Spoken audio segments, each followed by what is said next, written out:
This is Roland Campos. After years of living in New York City, he's experienced it all. From burgers to bonbons, Roland has taken more than a bite out of the Big Apple. He comes to you today, ready to rate all of New York City's food. This is the Food Court. Hello. Welcome to another edition of the Food Court. We do have a busy show. If you have any questions, call in at 866-969-1969. It's 866-969-1969. Of course, I have the Cuban, my co-host, Carl Ruiz. Hola. And we have Josh Orseski sitting in. Ozerski. Here we go. The show's already going downhill. Yeah. And we have the Corona God himself. What? Dominic Ansel. Hi, guys. Thank you for having me here. Thank you for coming, though. I mean, I just ate your... What did we just eat? It was so delicious. That was the cannelli? The cannelli. It's cannelli de Bordeaux. It's one of our bestseller, actually. It's like this flan crepe batter that's cooked in a copper mold, and it has like a caramelized shell outside. It's so delicious. And we're going to be talking to... I wish his accent was like on my Apple. It is 12 o'clock. Yeah, we're going to be tasting the Corona in a few minutes, but... I've never had the Corona. Yeah, I'm you know that I am really? like, yes, A-list New York food writer. Time Magazine. Yeah, Esquire. Esquire, yeah. But the Cronut, Dominique, and I went in to pay homage, but you know what? Your non-Cronut items are so good that it was more than a consolation.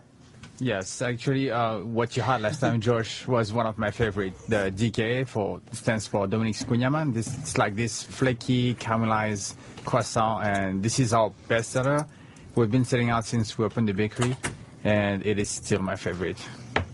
Yeah, I can't believe people don't realize that how amazing you're, like one of the top pastry chefs in America. I mean, just not with the Cronut, but you're just famous Enough for with the Cronut. How did you start? How did I start? Well, the idea was, how did I start the Cronut? No, your career. I mean, I'm sure you didn't wake up one day, stay in a Motel 6 and make a fucking Cronut. Not really. When I was young, I loved to cook at home with my father, actually.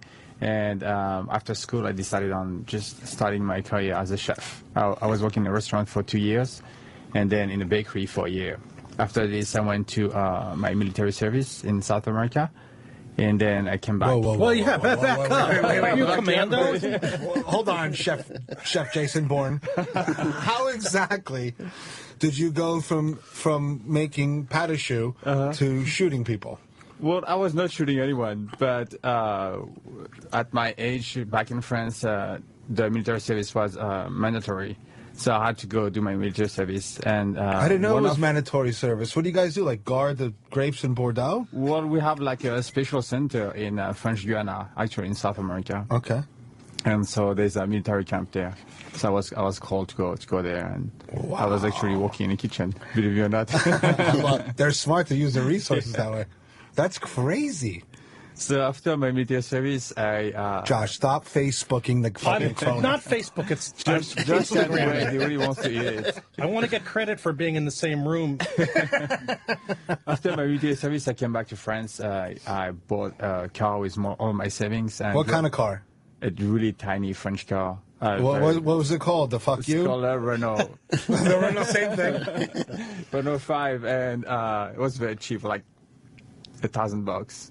And I drove to Paris, not knowing anyone, and I just dropped off resume in bakeries. I did not even know where I was going. How did you choose bakeries? What was it? Because I've been a chef for 25 years, and I hate pastry. I'm not scientific. How can you hate pastry? I'm not good at it. I'm awful at it. How about eating it? I look at me. I'm like a veal. Well, pastry, like...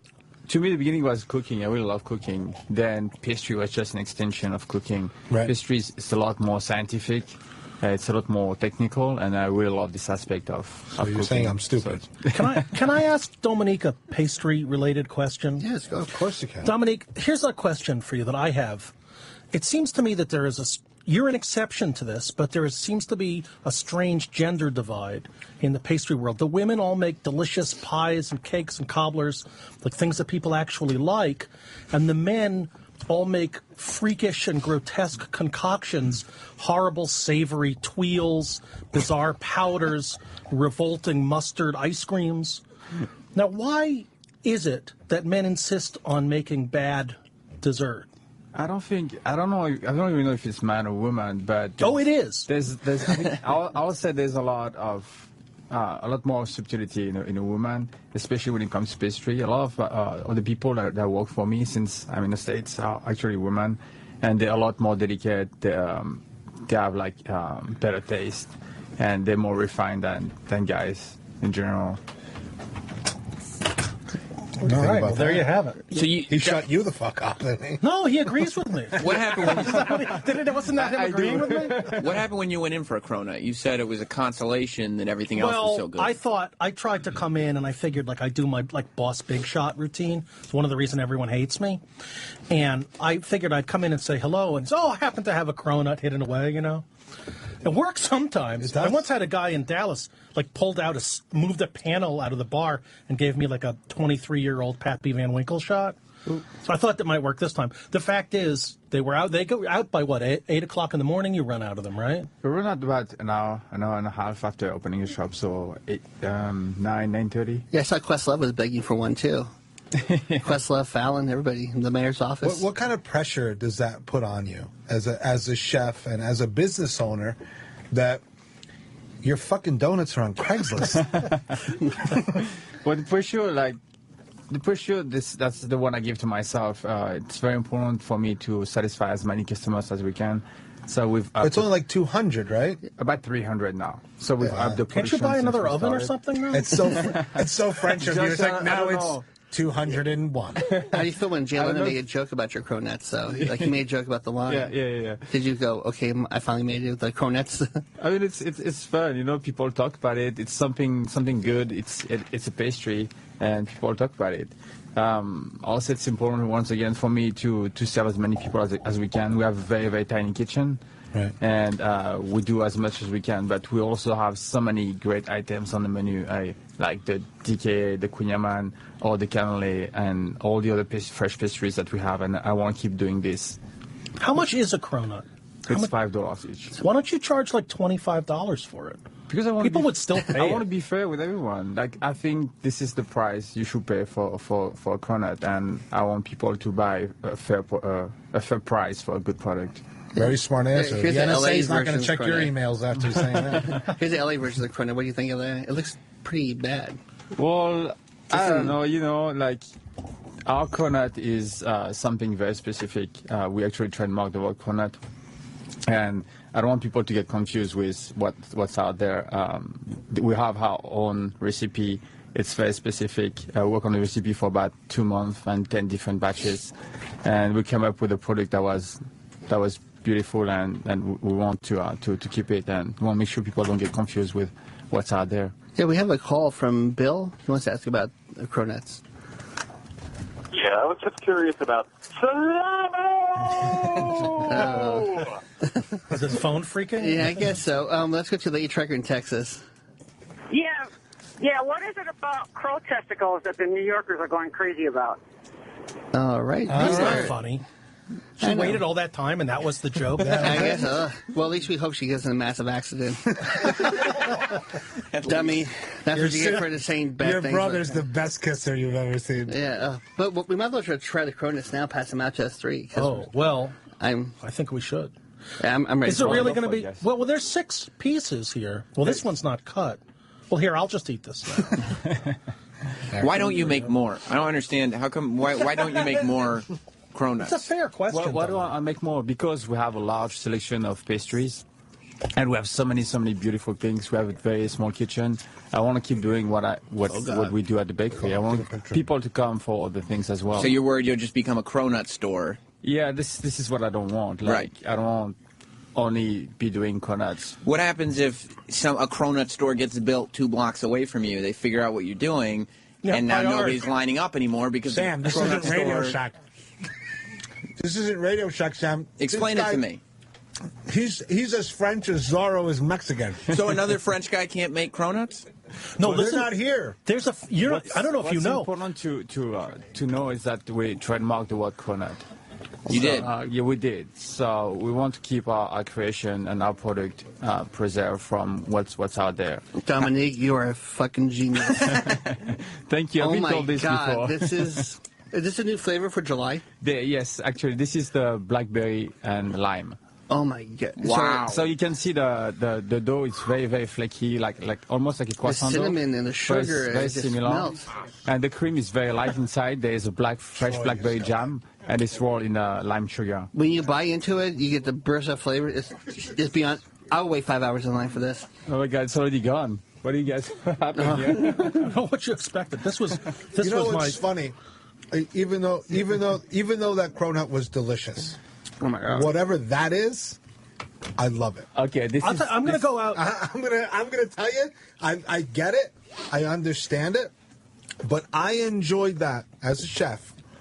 That was perfect. And the other one's even better. The MK or whatever. The DK. The DK. Oh, that's amazing. Okay, this was the first time I ever had the cronut. I'm going to go ahead and say, I'm not in love with it. I mean, I don't eat jelly donuts. I do. I like salty and savory and light and buttery, and that's all those things. But I'm not feeling all the sweet filling. I don't look for that in a I like it. I think it's great. I understand it. It's great. It's not greasy. It hits all the marks. Perfect. But whatever the fuck that thing is. You want another one? Yes. Yeah. So this is the amazing. The cannoli de Bordeaux. Don't curse at me in another language. It is like a flan crepe batter that's been cooked in a This is one of the best things I've ever had. You should see when they first come out, too. I mean, if you ever want to have a picnic, this is what you want to have as a dessert. It's perfect. It is perfect. It's absolutely perfect. Small, like 2-3 bites. The texture. I actually have one every afternoon. They have also. You get like hot black coffee and one of those. Forget about it. You get that eggy thing in which I love about French pastry. I think this is better than a cronut. And I'm sorry, so too. I know that you're. No. You know, actually, the DK, the Cunyaman is my favorite. Like, it is like this flaky caramelized croissant. It is a specialty from Brittany in France. And my version is different. It's a lot lighter. There's a lot less butter, a lot less sugar. Oh, it's and delicious. you can eat it all day. Yeah, we have Frank from Brooklyn has a question about it. He was online for a cronut. Frank? Hey, what's up, guys? How you doing? Love the cronuts, man. I was online for an hour and a half last week, and just the pleasant surprise. I never had one before, but I ate two in like 30 seconds. Perfect. Just tremendous, and the guys there that work there, they're all nice guys, and it seems like, they have a lot of other items, and I'm looking forward to trying some other ones. It sounds like you guys like them. Do you worry that, like... So that was Josh. Josh is hitting I'm already in the bag. Yeah. But did you almost had a fight break out, though, in the cronut line that you take care of? Because people are just getting nasty? Well, there's people that... assholes, we call them. There's people that try to get in line, or... it was in the beginning. It was difficult for me to manage. I was in the kitchen. Keep in mind that we're only 6 people inside the shop, and there were about like 250 outside. We have 3 people up front, 3 people in the kitchen every day, and there were about 250 of them outside. So we really try our best to serve everybody the best we can. Yeah, I go there a lot. It's delicious. I mean, your people are so nice all the time. Yeah, I'm there every morning, opening the door and welcoming everybody. It is important. This is a violent city, though. If I'm not mistaken, it was in front of this building that a man literally stabbed someone to death to get a gyro.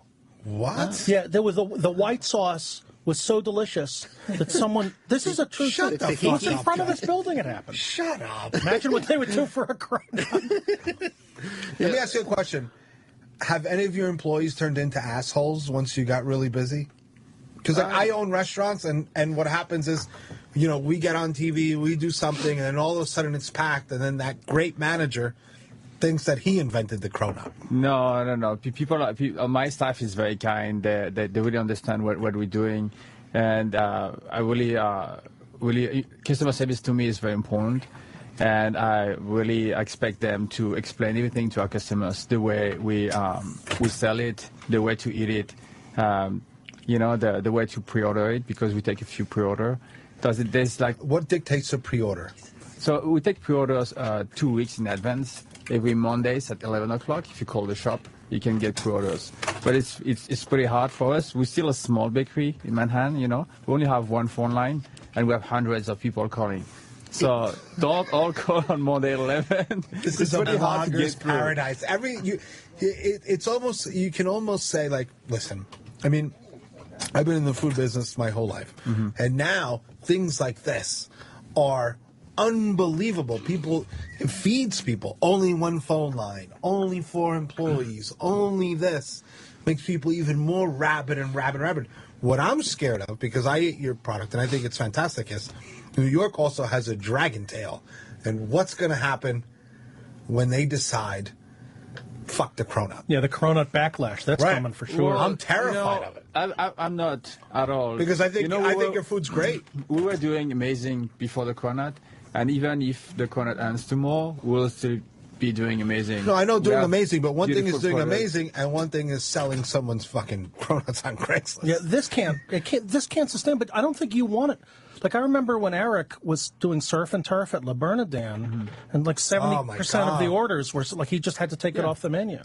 You probably don't want to be just nothing but the cronut, man. Yeah, exactly. That's why we like limit ourselves to 300 every day, because we reach the maximum capacity, and also we want to keep doing all the other like beautiful items. Very smart. Yeah, because your chocolate croissants are to die for. Thank you. Yeah, I eat 3 a week.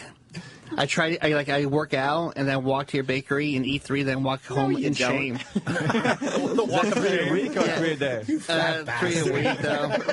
Like, tell me you don't stop and get a bacon, egg, and cheese sandwich on the way. It's like a talking fucking seal. I do. I try to go, I'm gonna eat 1, and then I had your iced coffee. I go, oh, it's delicious. I walk by pizza. I go, I'll have a slice to build my dinner. And then I realize I go home and I cry, and then I have another chocolate croissant. I wander East Village. I'm like, God, why doesn't Josh have an app yet that I can just find out what he likes to eat? Yeah.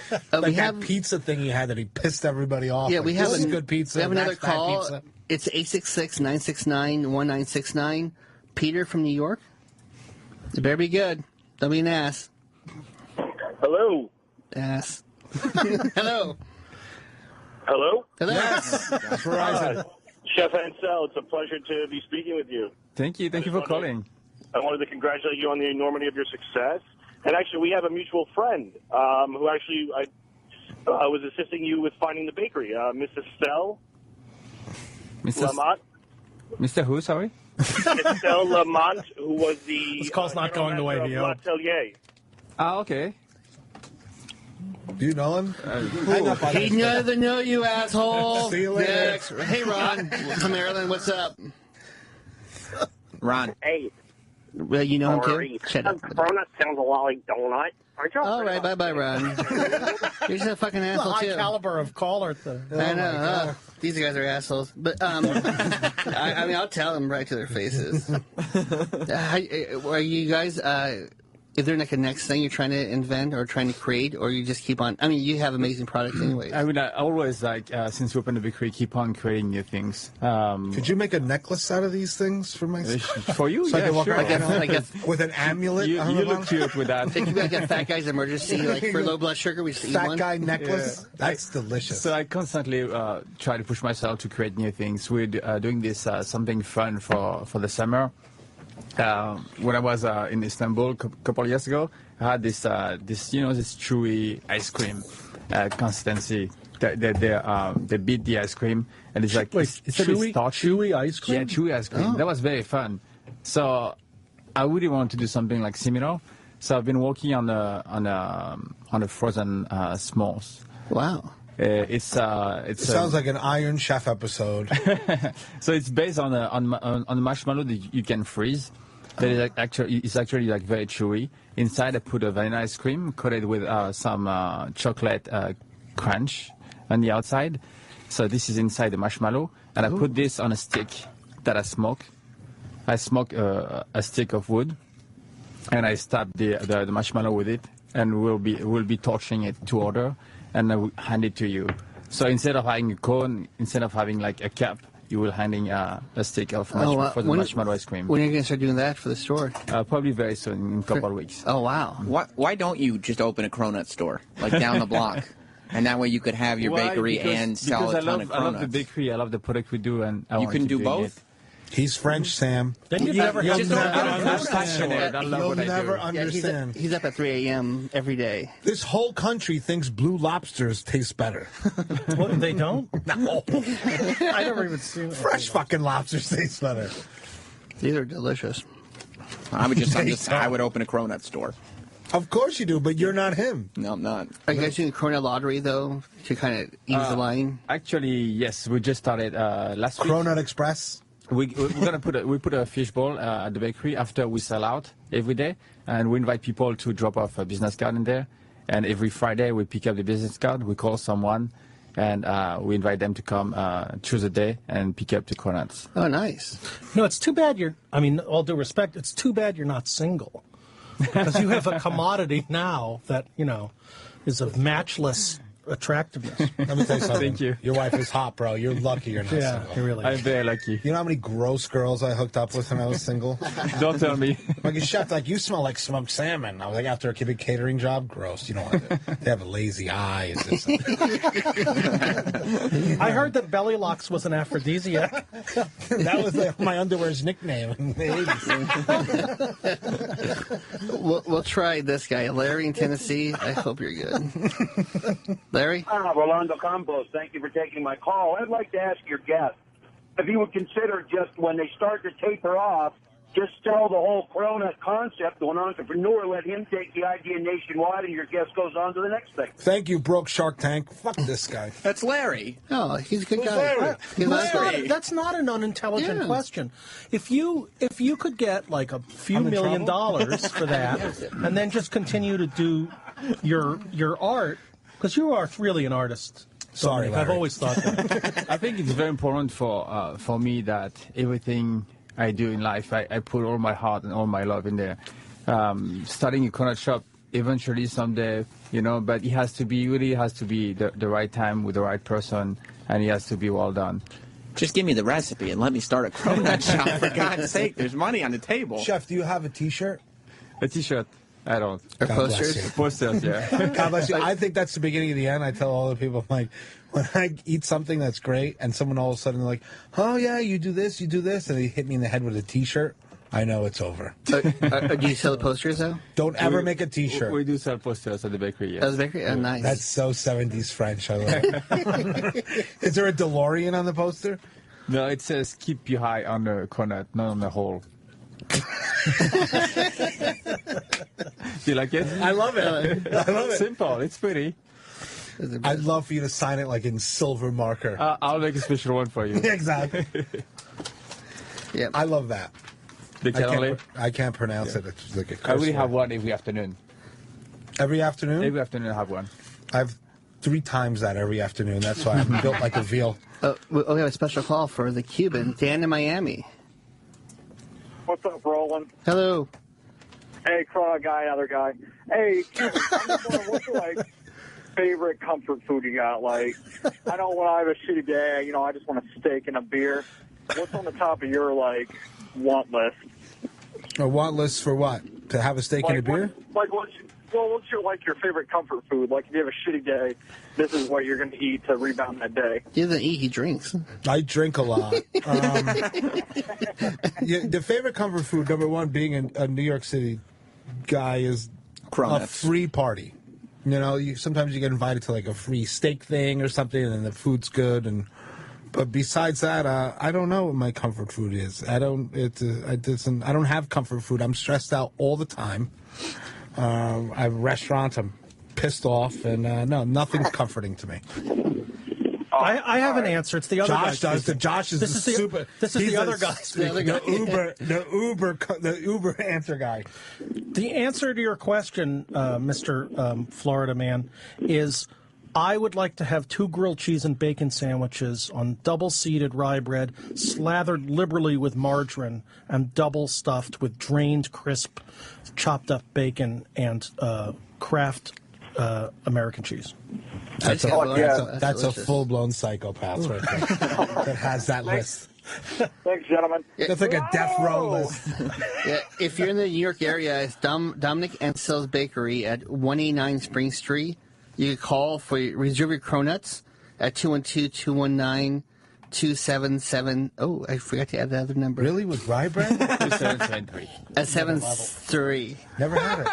I forgot the other number. My bad. Really?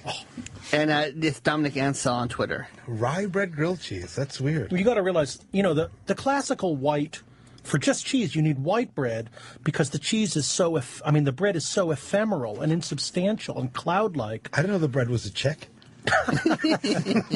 If the bread was a woman, it would be like a Keira Knightley or something. But the rye bread... She's smarter than me. I don't find her attractive. No, but the rye bread is like a Christina Hendricks. You know what I mean? I know what she's saying. All right, so that's what I'm saying. Thick.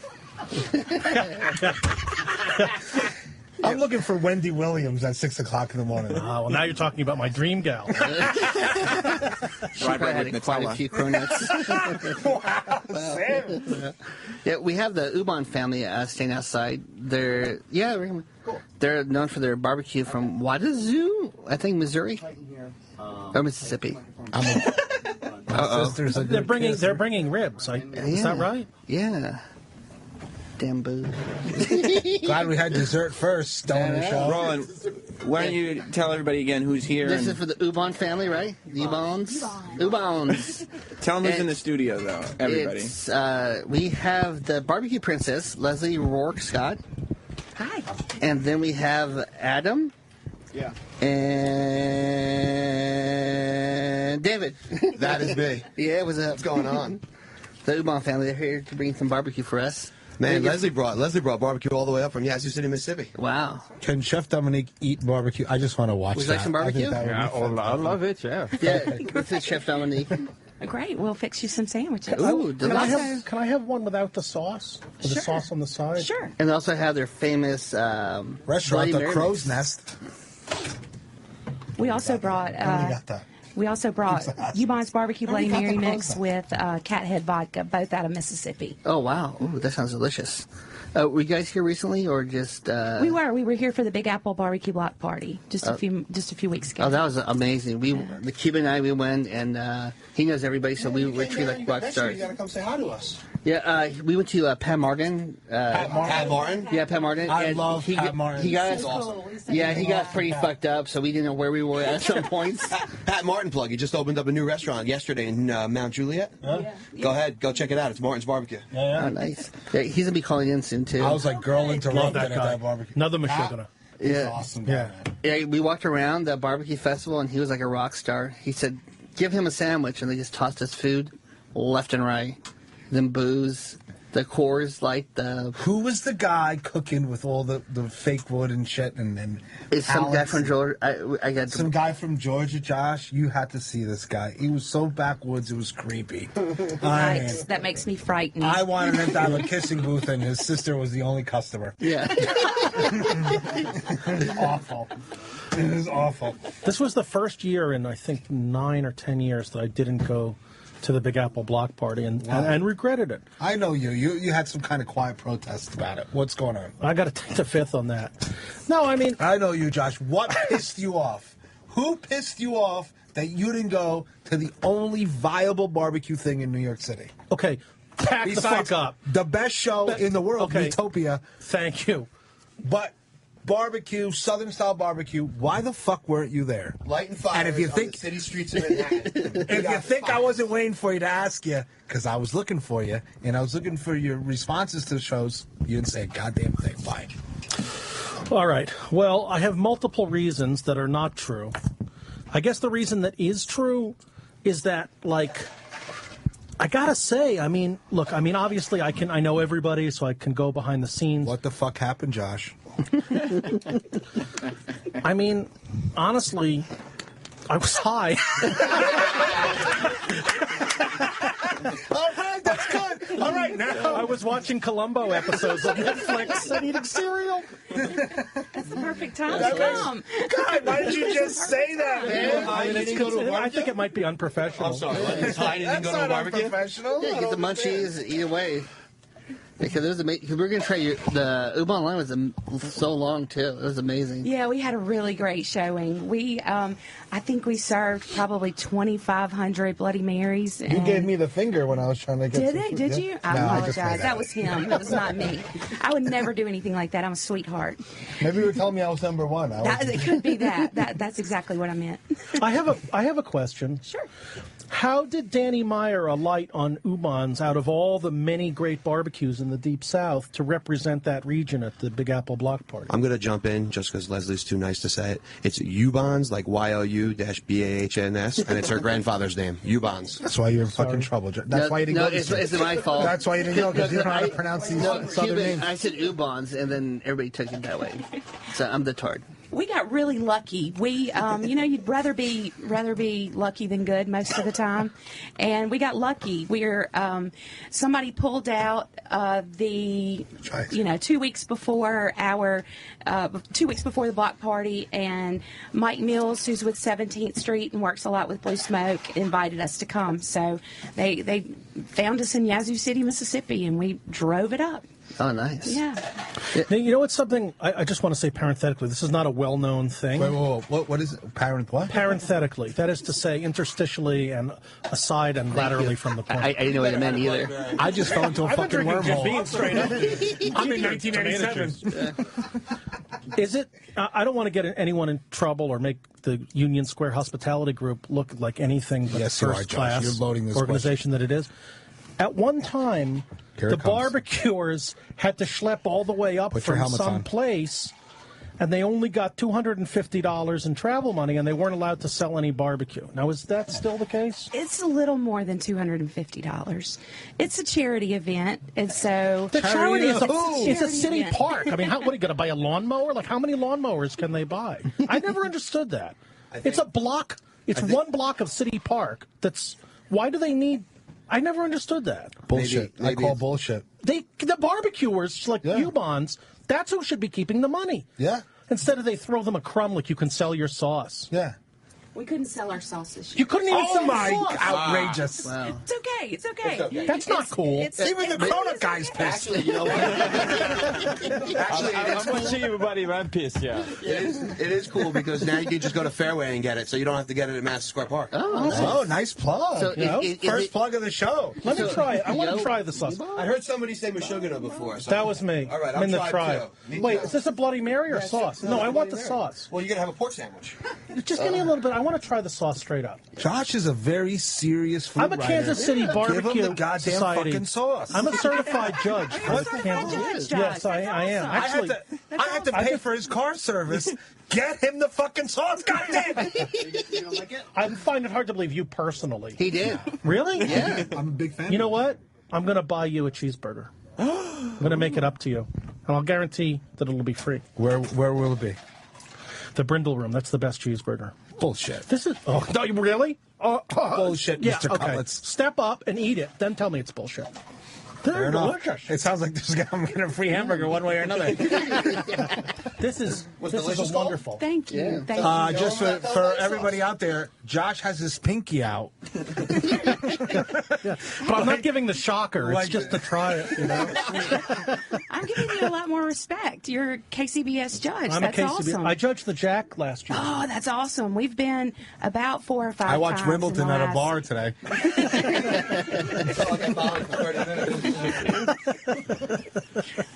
Well, got culture.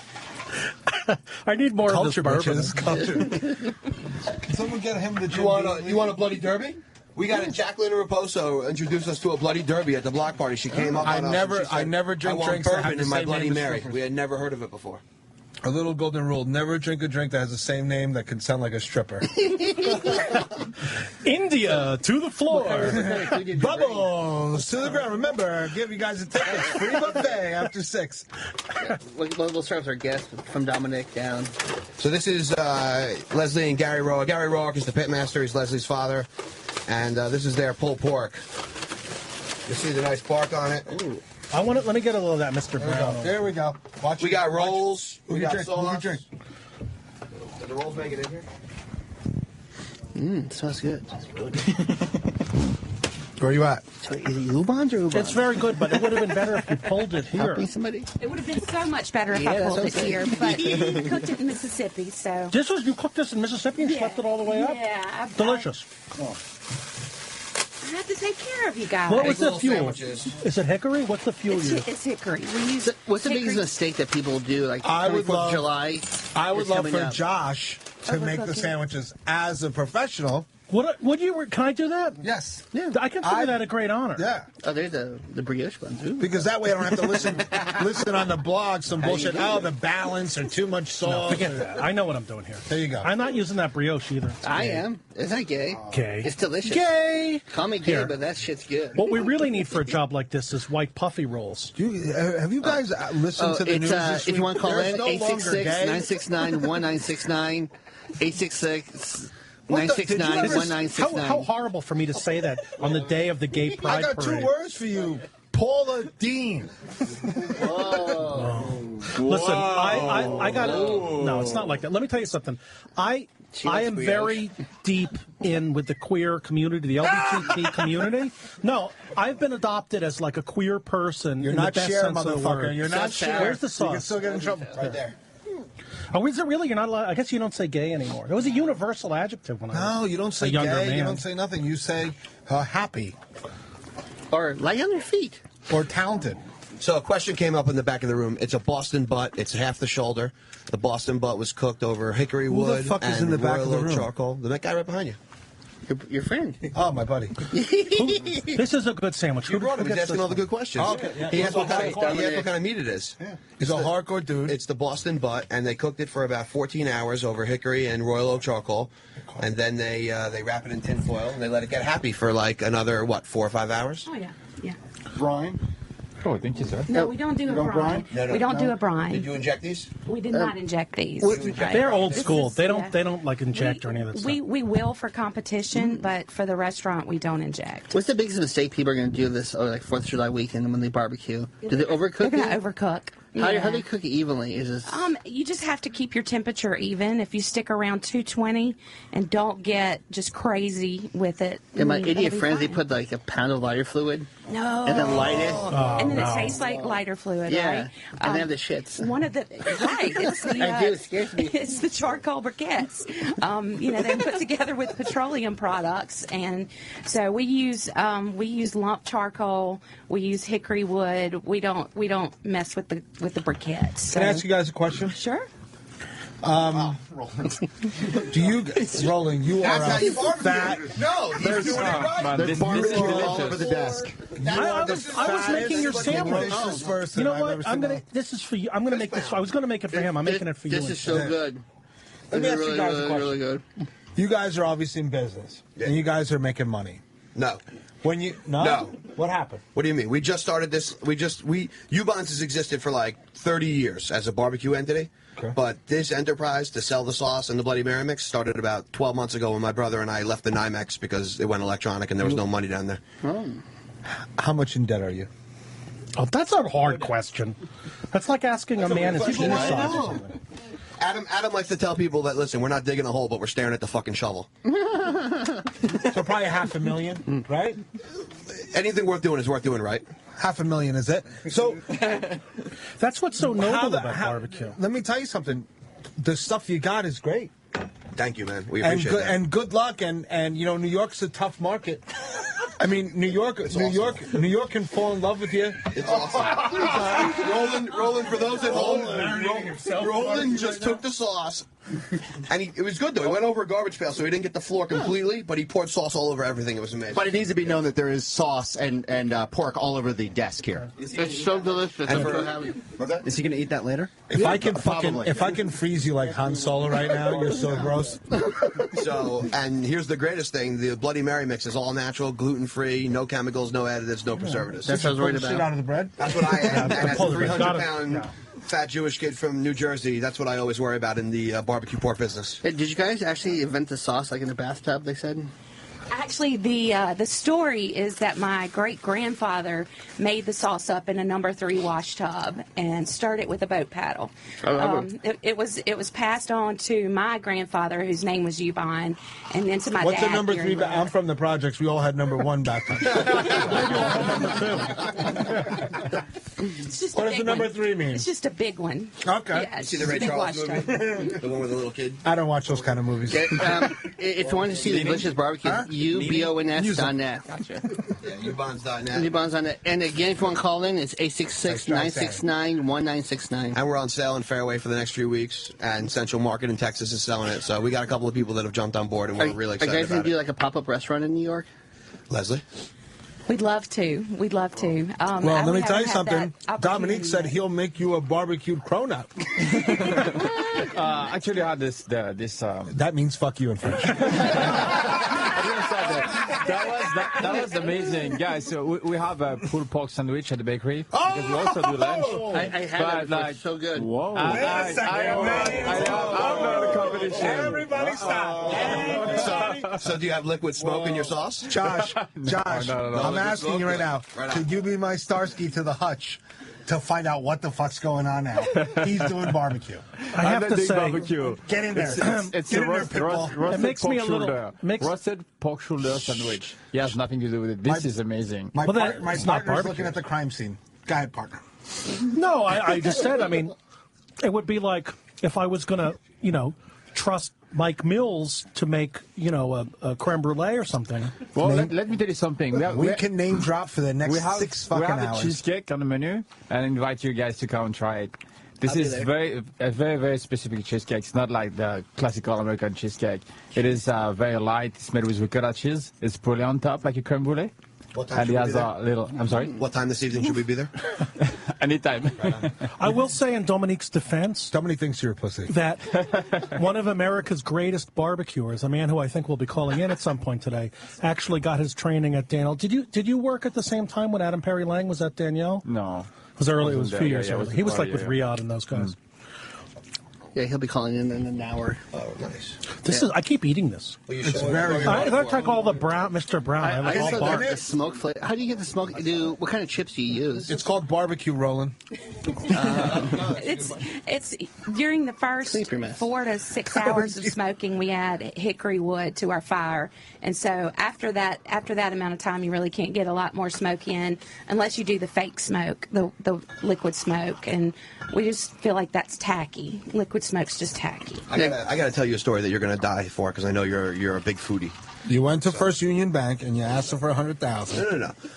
So people ask me all the time why I'm so stupid that I went into this business, and it's a story that her dad Gary Roark told me, and it's worth telling.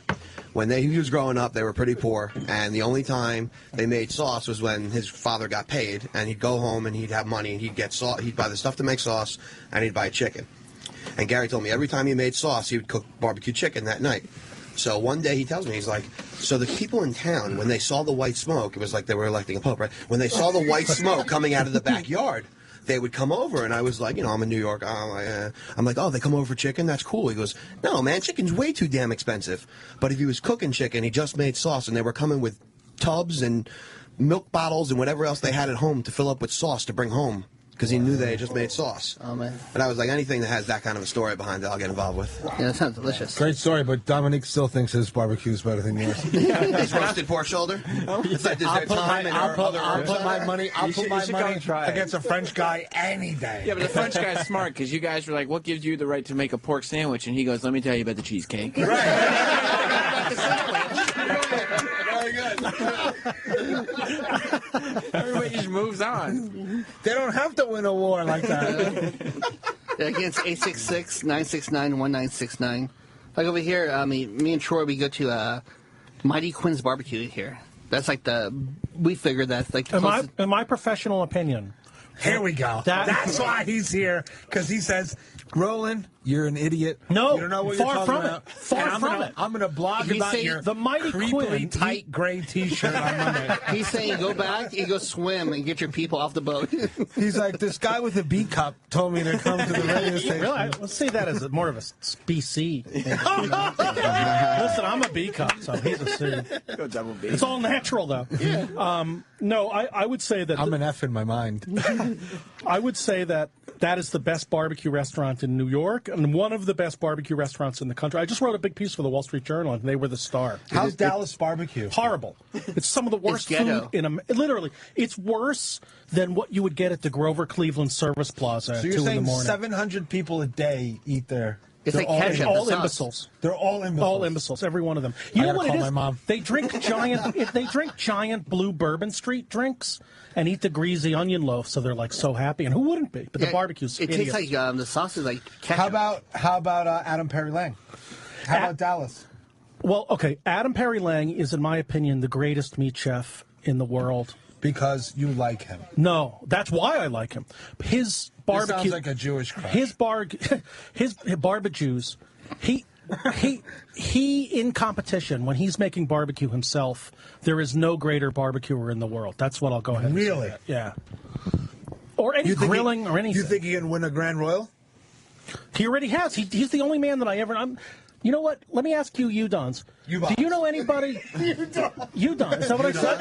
Let me ask you. Udon. The Star Trek Grill Grew. Ubons. I'm sorry. But no, seriously. Did you ever hear of anybody getting a perfect score in ribs across the board at the final judging?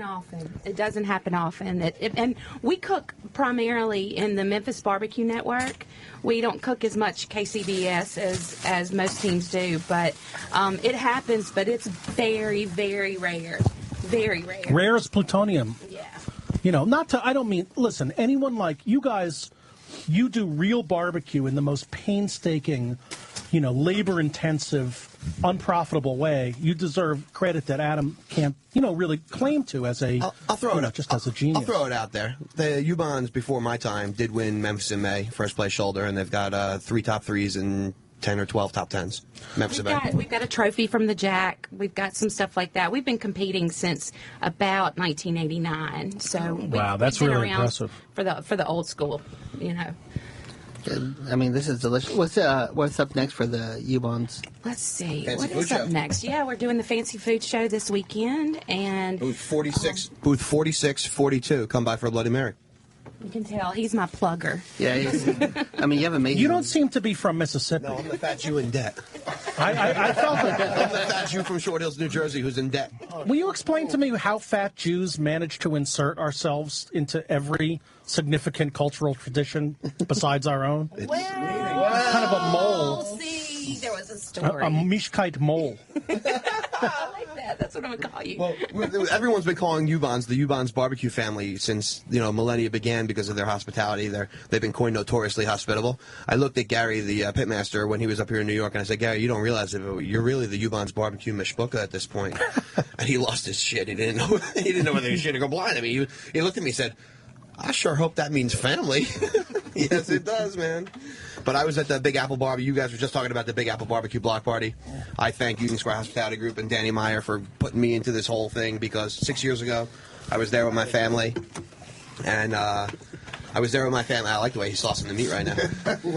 Well played. Look at you. Fucking food porn, huh? I'm at the party. I mean, listen. Awesome. He's doing it right. Yeah, give me a little more. Throw some more on there. Yeah, we have a phone call. We got from Kentucky. Someone has that barbecue question. Oh, shit. I know. Oh, here we go. You're on. Hey, Roland. Hey, guys. How you doing today? I love the Munsters. Hello. Well, let me tell you, there's the world's best kept secret is Monroe County Barbecue. I don't know if any of you guys know about it. It's in a little town called Tompkinsville, Kentucky. About 12,000 people at the most in the whole town, and there's about 15 barbecue joints, and they just mainly do pork shoulder, and they of course use bourbon in the sauce, and it's in South Central Kentucky. Have any of you heard of Monroe County, Kentucky barbecue?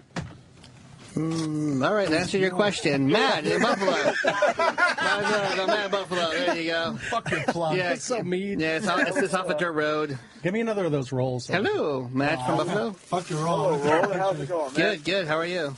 I'm doing all right. That I know you're a Nixon barbecue and a radio show in New York City, so I was hoping you could help me out. I'm looking for a really nice Italian restaurant in New York City. Planning on heading down to... How much you want to spend? Go to Scarpetta, my buddy Scott Conan's place. Scotty hasn't been in there since Ford was president. He's a great guy. I love Ruby Rose. Fuck you, Josh. Let him go. He's a good I'm sorry. I'm such an He's asshole. a good chef. Can I make a recommendation too? Sauce in the Lower East Side is a great Italian restaurant. Yeah, that's from a cool guy that gets a lot Italian of food in New York. I'm a married guy that's going to be 40, so if you want to go to a place like that, go to Scarpetta. If you want to go to what? It's Sauce. He has abs. Yeah, Well, there. I'll throw Piccolo out there. 866-969-1969. We have the Cuban here. Josh Orseski? Oh, Zersky. I feel so much better than him fucking up our name. He fucks up his name. He's running the whole fucking show. And Dominic Ansel. And we have the Yuan family. Oh, again with this guy. Is it Yuans? Yeah, Yuan's family here. So on the... Oh, no. Okay, let's take a break, Roland. Yeah, okay, we'll take a break. Who And, wants this sandwich? This is a very good one. We'll take the call, then take a break. I don't really care about other people's sandwiches in the back. All right, Kentucky. This is... Hello? Hey, I want to ask you about there. I make smokers, and I've made them all different shapes, and it seems like I actually get a better smoke out of a square smoker than like the round, like the old cylinder type. Do they notice anything like that? We use the backwood smoker, which is a upright kind of box smoker, like you're talking about, with a water pan in the middle of it. A lot of guys do use the sidecar. To be honest, if you burn enough wood and you burn it long enough, you're going to get your nice smoke ring. Yeah, I take them out of old propane cylinders, make them out of old telephone boxes, all that kind of shit, man. You know, it looks kind of cool and nostalgic at the same time, and cooked for. Right on. Ubon's first smoker they ever used was an upside-down filing cabinet or a refrigerator. What was it? Refrigerator. All right, guys. Appreciate it. Thanks. We're going to take a quick break, and we'll be right back.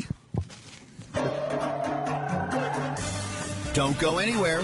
Roland's Food Court will be back in just a moment.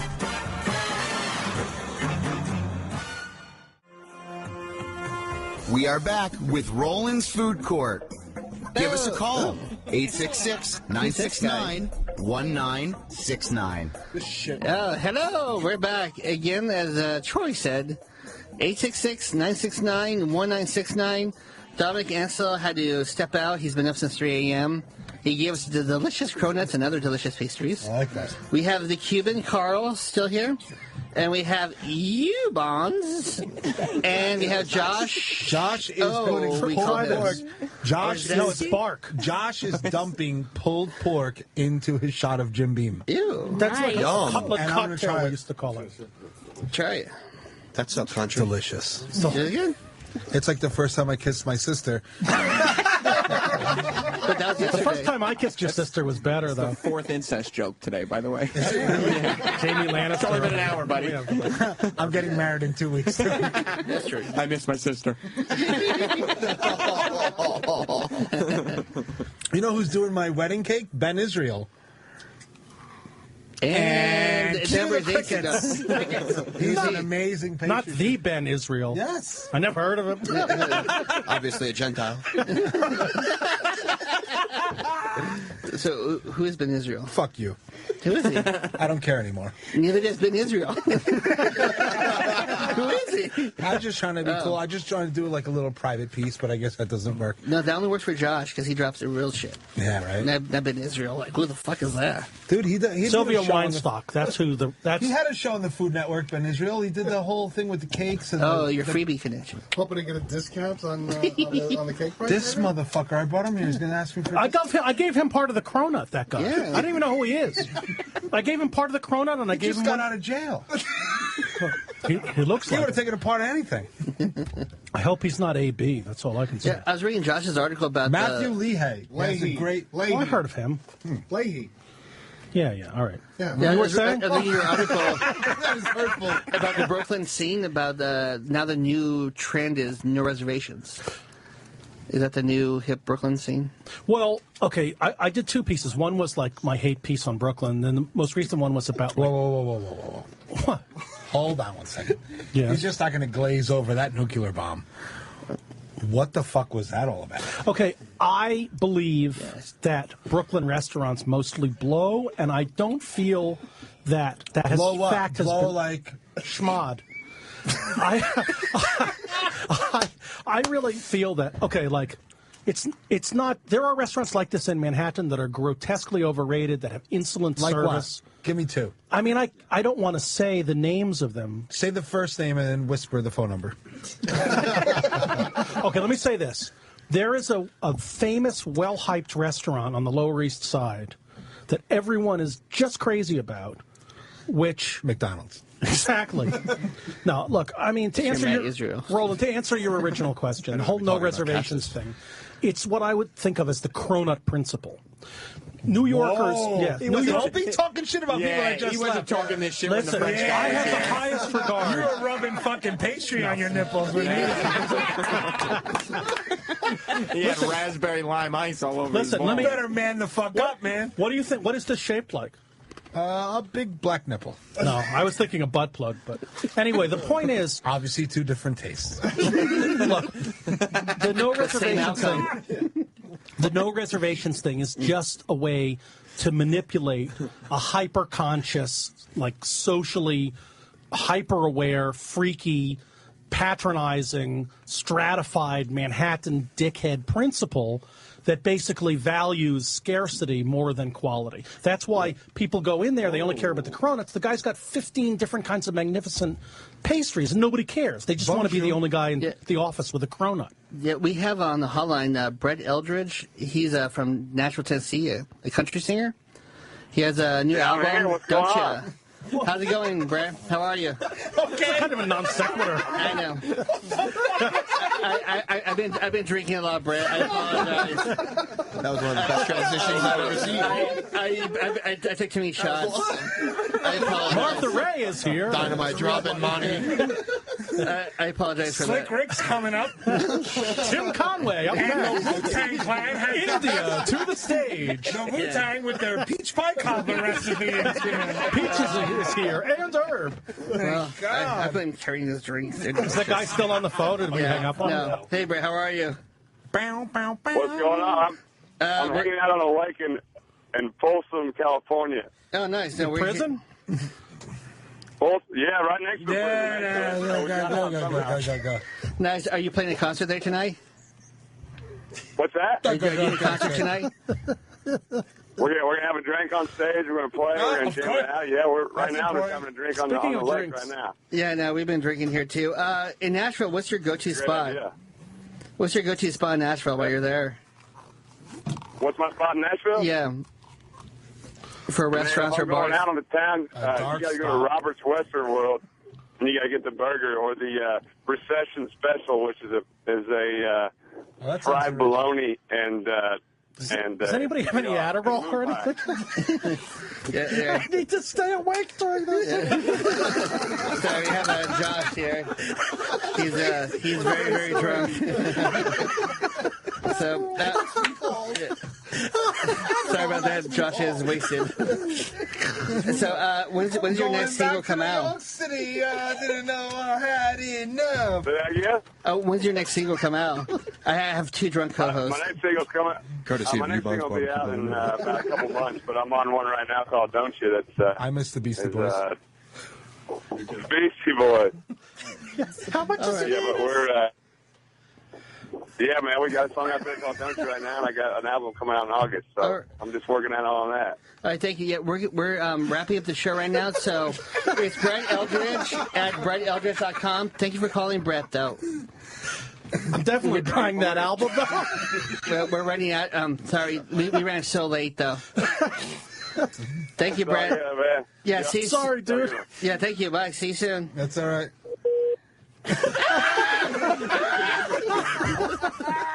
What the fuck? You fuck with the bull and you get the horn. Two guys from Brooklyn. You gonna put Brett Eldridge on? I know. Who is he famous? No, he was in an antique shop in there.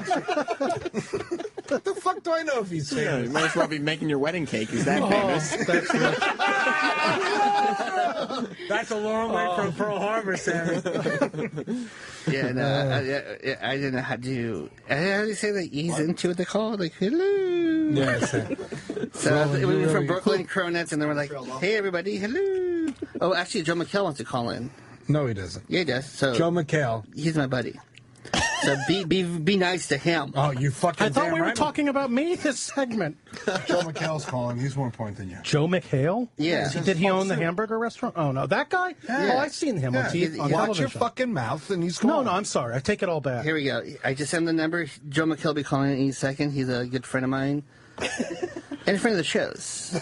A friend of the show's. Well, he's not as big as Matt Israel. Oh, Jesus.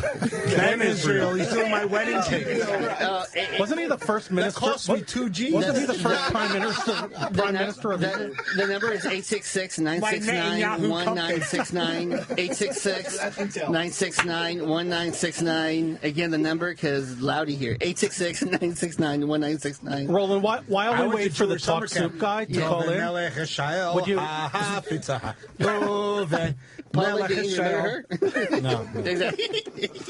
While we wait for the talk soup man to call in, is there anything that you want to draw on my rich, kind of like cultural... What's the best burger in New York? The Brindle Room. Oh, good news. Why? The talk soup man is here.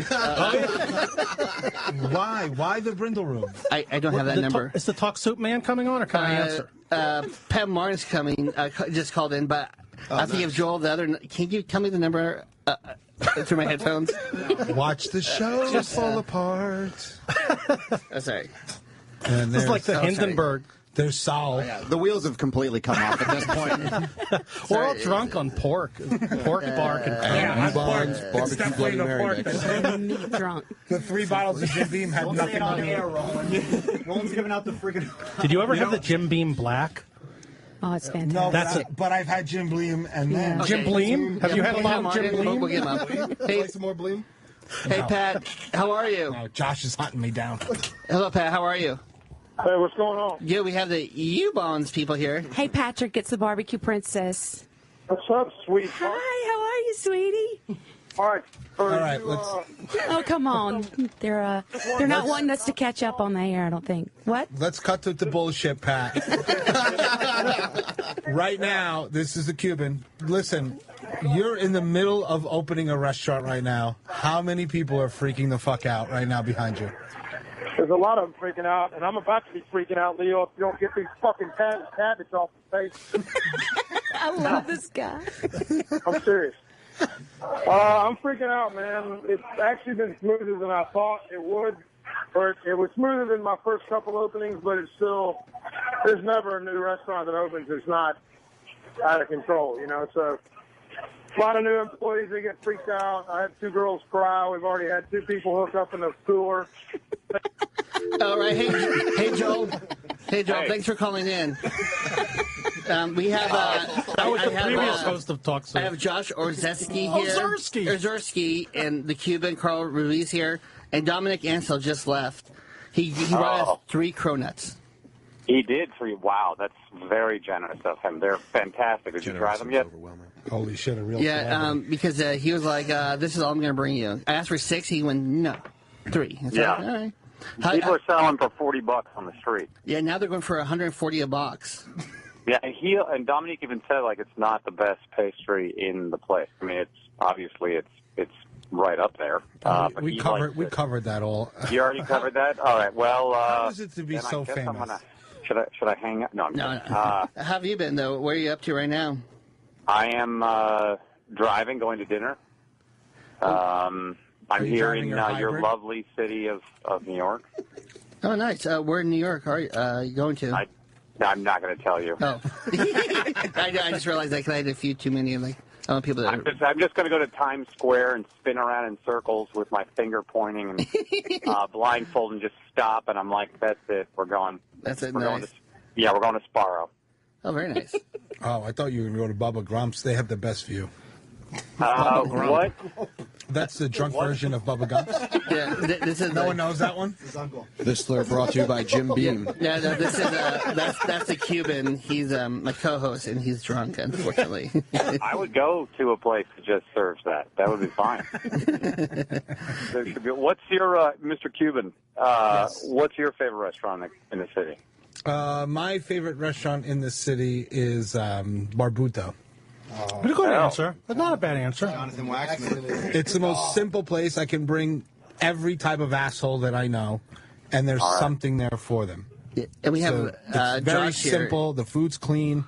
It works. I'm never embarrassed taking someone there, and any guests that I bring there is like, what's this or what's that or what is this? What's that going to be? And I think that's very important in the modern world, is taking someone somewhere. No, that's for real. Like, you know, a city isn't judged by its like global destination restaurants, like it's Alinia's or Danielle's. It's like the local restaurant that people go to in a neighborhood. My place is like that, and not far from there, Commerce. Oh, same exact kind of same thing, you know, same kind of thinking. Like, and that's where we go because we're not famous. Where do you go? Oh, well. What do you mean we? Thank you. What do you mean we, for- white man? Compared to him, we're not famous. Thank you for saying that, and I'm We're glad we don't like go to the Tonto and Tonto. What's supposed to be better, Daniel or Jean Georges? Who's going to answer that? Because it's well, political. Josh is the expert. Josh answer because he's sweating and eating pulled pork. Honestly, Danielle is for flawless and impeccable service and old school atmosphere. Jean George is more modern if you have a kind of a progressive avant-garde taste. Personally, I hate to say it, not to alienate anybody, but I'm all in with the Ripper. For me, the Ripper is the chef in New York. Buddy, if you hate soy sauce, don't go to Jean George.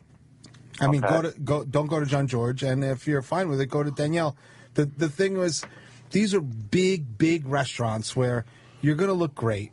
I would pick Danielle to take a date. Yeah, just because they have a recipe for their flower bouquet when you walk in. There's an actual Nobody recipe does in that. the kitchen. Nobody gives that experience. And like he every day they change the flowers and they do everything. And there's a little French guy sitting in a skybox in the only air-conditioned kitchen in the city. Yeah. He's in a fucking skybox. If you're a and big next shot, to him- you can get the skybox. Yeah, there's a picture of him holding a fucking goose. Wow. So you're making $8 an hour, fucking turning carrots, looking at a picture of your boss holding a goose. Jeez. That's where you Now, want to eat. It's the closest How thing. is Il Molino? Can I field this one? Go for it. It sucks. Anybody that goes there is a dope. It's a bunch of grease balls and tuxedos. I just want to jump in, and we just found out where he's going to dinner. Oh, we did? Yeah, because he asked two places, and all of a sudden he asked a place that's not even close. He's like, "Where's it?" Yeah, right. That's where no. Joe McHale's going. That is, I will say categorically, it is not the place I'm going. So you already know where you're going. These questions is all moot.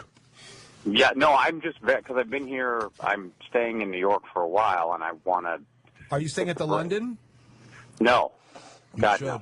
I mean, even if I was. Are you staying in the Red Hook Service Plaza? Yes.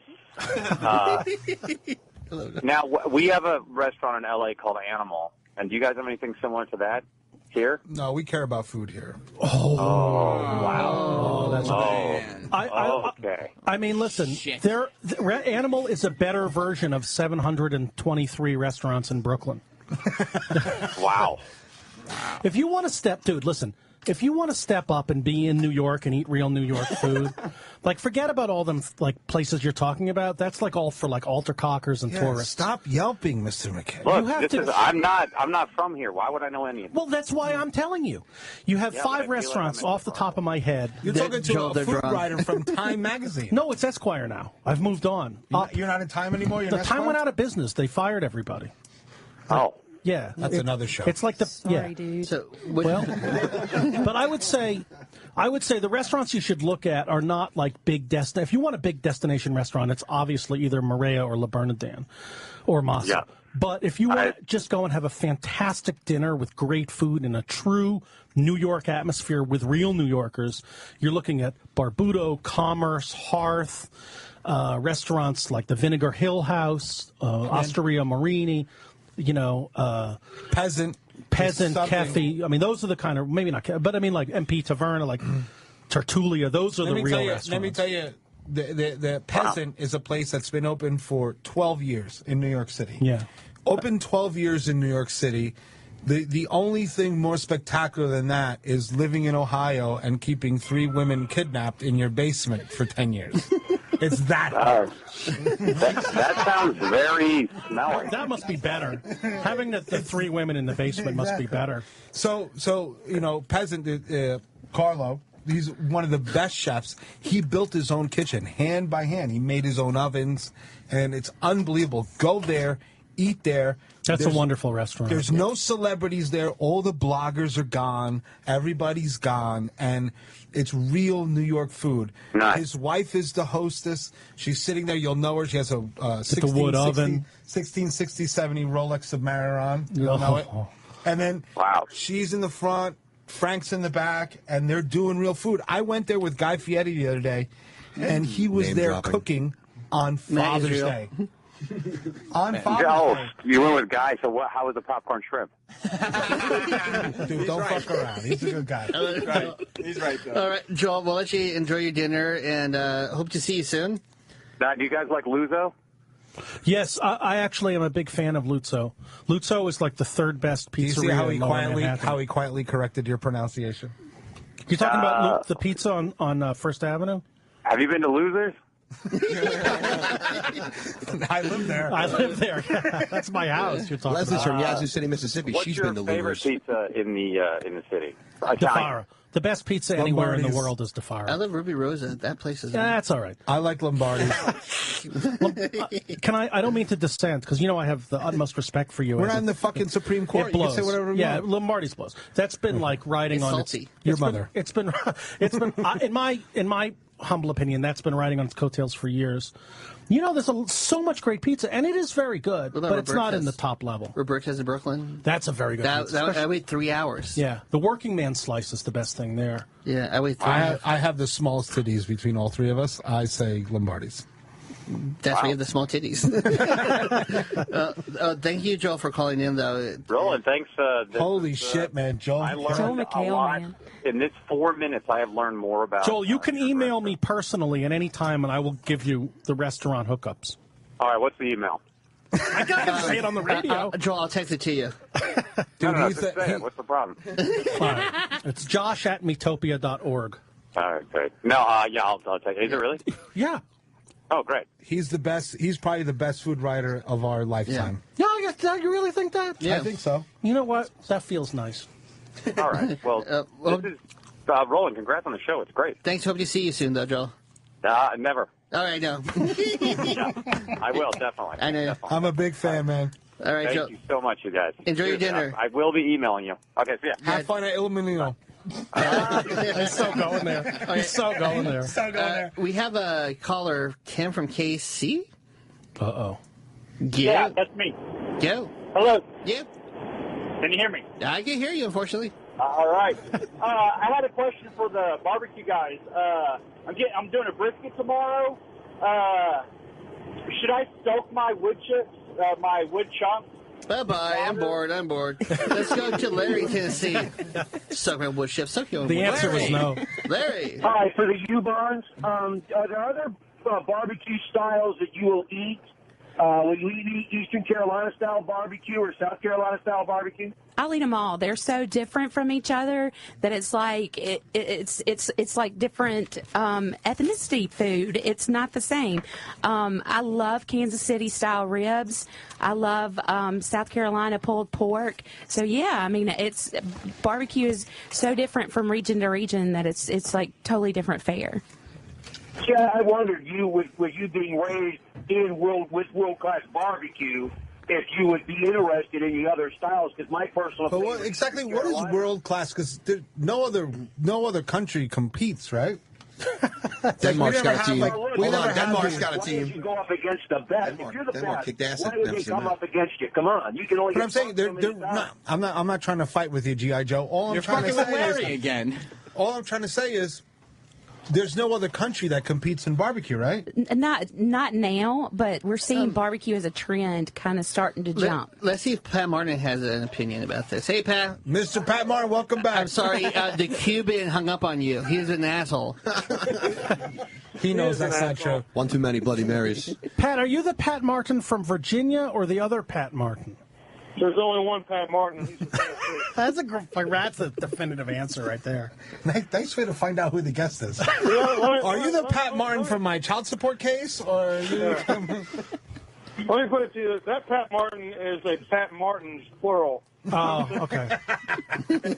That guy has an S on his last name. Spit, Pat. Spit. Pat, where's your new restaurant located at that you're at right now? I'm at Martin's Barbecue in Mount Juliet, about 15 minutes east of Nashville. How slammed have you been? We've been really slammed. Really slammed.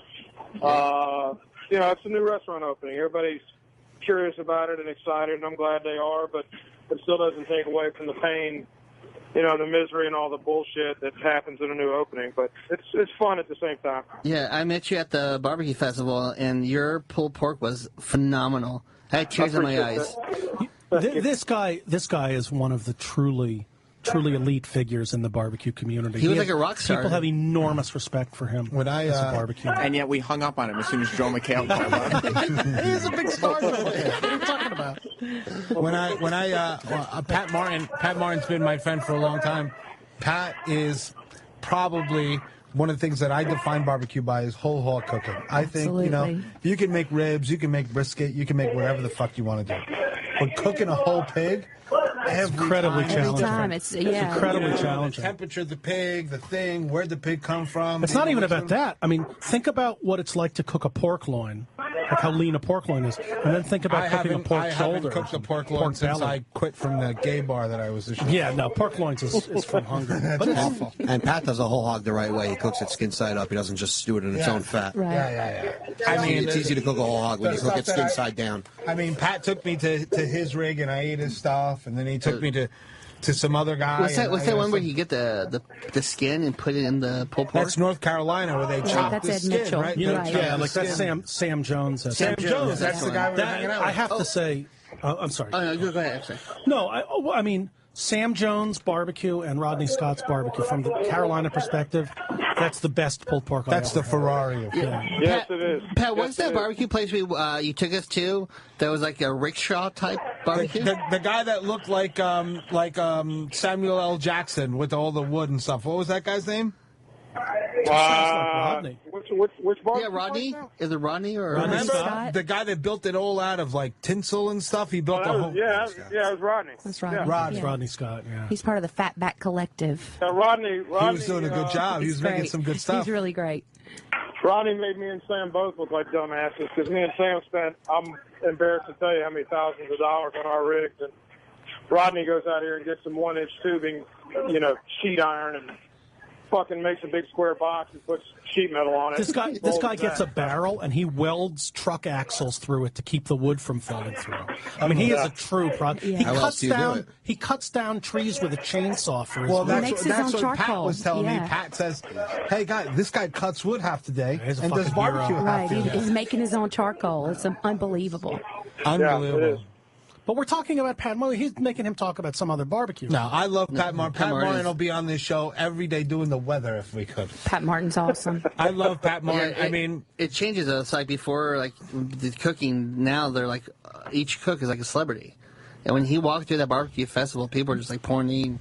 I mean, you got to realize, like in the barbecue community, there's like a dozen guys. You know what I mean? It's like. It's one of those things like if you were like at where's the Football Hall of Fame? Canton, Ohio or something? So let me ask you a question, Josh. In the 70s, if Pat Martin was a rock singer, who would he be? Would he be the lead singer, Journey?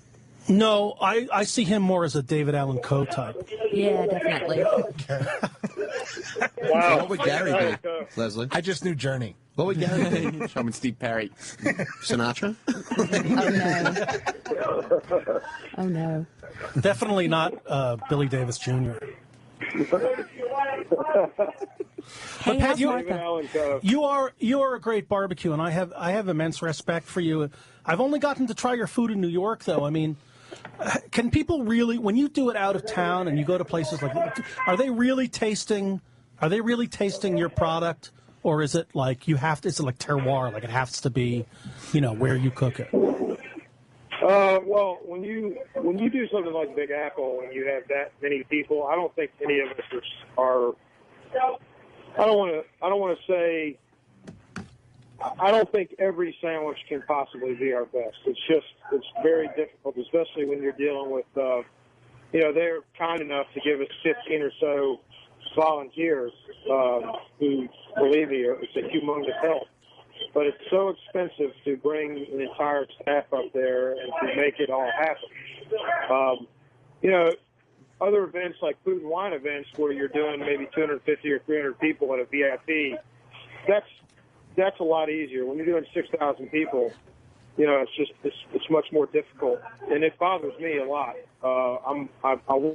I try not to actually walk over and see the sandwiches too much because I just get pissed off, you know, because I want them to be perfect for everybody, even whoever the schmuck is that's coming up and, you know, grilling me about, you know, how much he knows about cooking barbecue and all this stuff. I still want him to have a great experience. Pat, we have one of your buddies on the other line. Adam Perry Lane's on the line.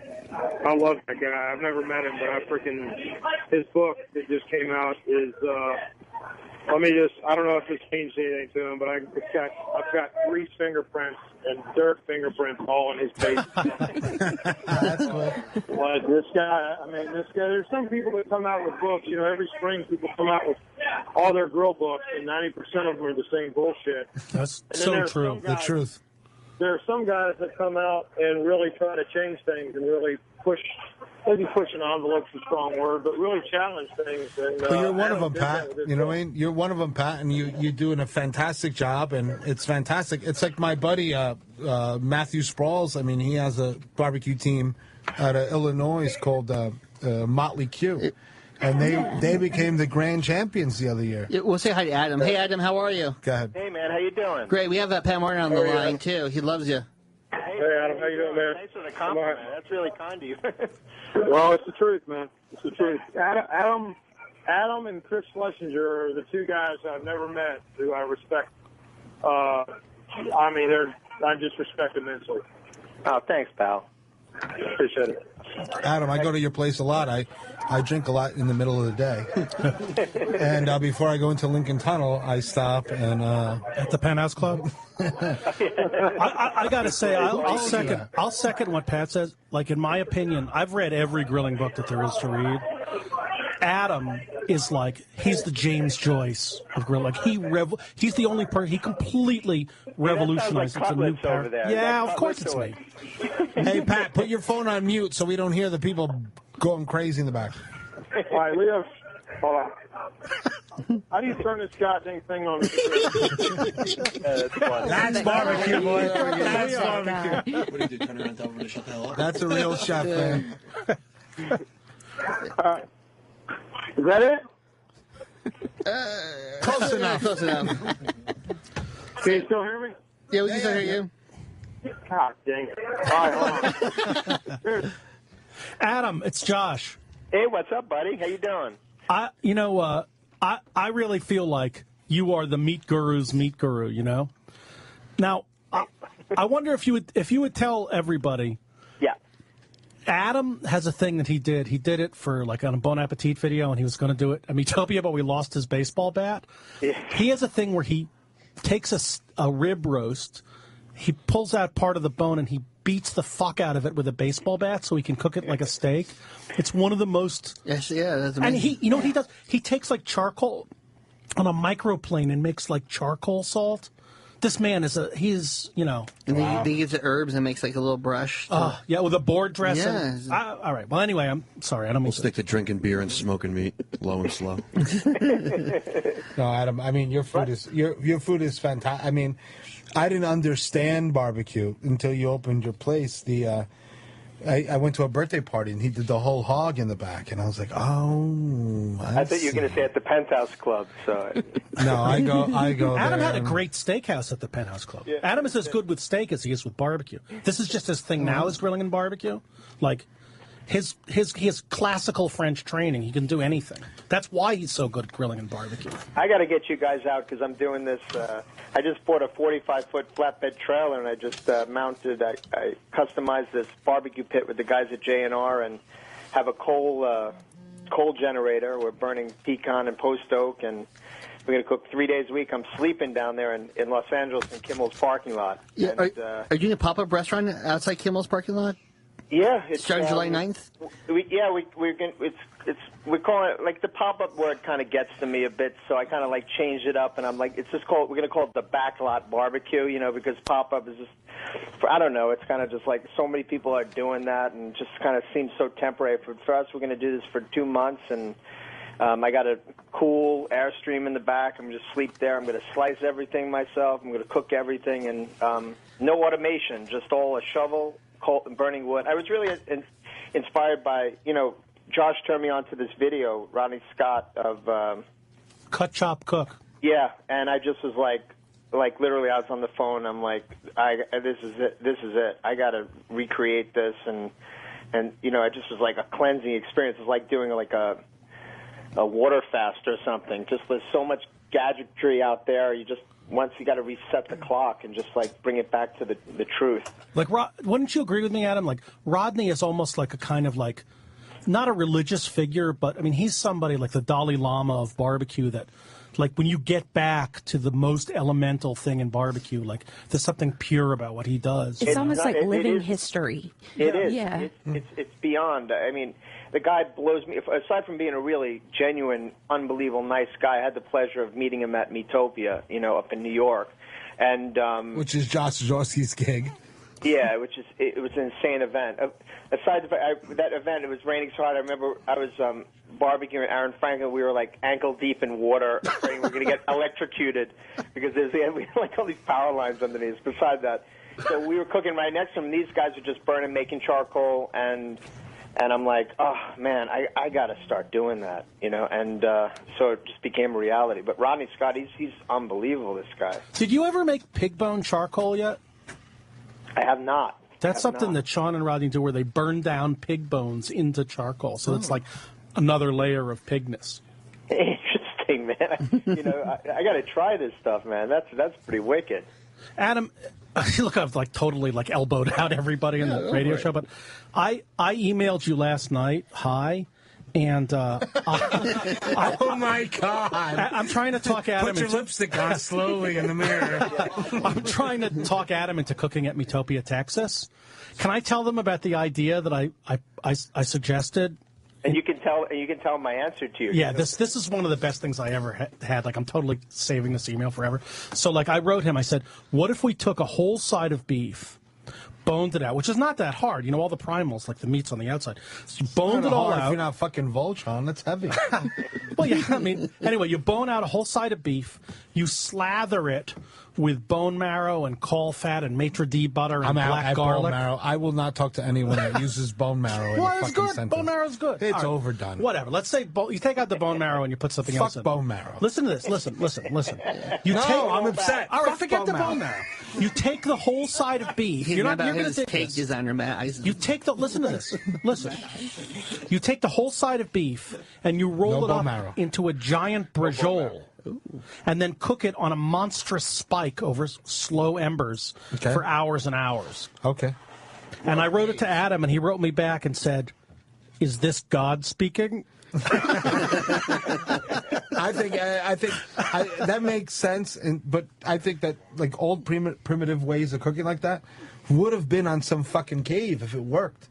What I would love to see is like the 1940s, 1930s. There was a thing they made that no one makes anymore. It's called a steamship round.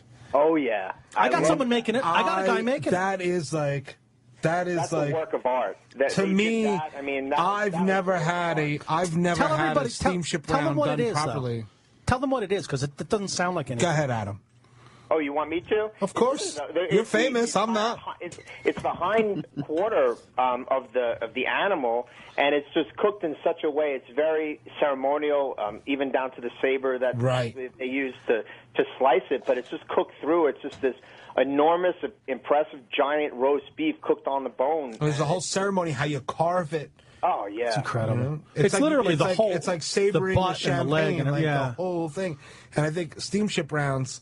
Nothing crown roasts are all gone, and all these things. Yeah, well, they don't have the so little cool. ruffles on the end. They used to have little ruffles. But you could buy them at Restaurant Depot for $8. Adam, I have a question for you. Okay, I got to just comment about the crown roast real quick, because that's one thing. As a kid, I mean, I thought that was the ultimate dish to ever. Me too, Adam. Just to look at that, and I remember requesting it one holiday, and we got it, and the butcher was so excited to do it, and I got it, and they put all the ground lamb in the center of it. Oh, well, tell everybody what it is. Not everybody knows what it is. But Adam, real quick, here's the problem that I have is that when I went to culinary school, they had all these things, salmon and aspic, and they had these crown rolls and this steamship round. And then I get out, and there's some asshole chef doing a beet puree with a fucking piece of roasted cauliflower, fuck you, and one lamb chop, and I had to produce this 700 times a night.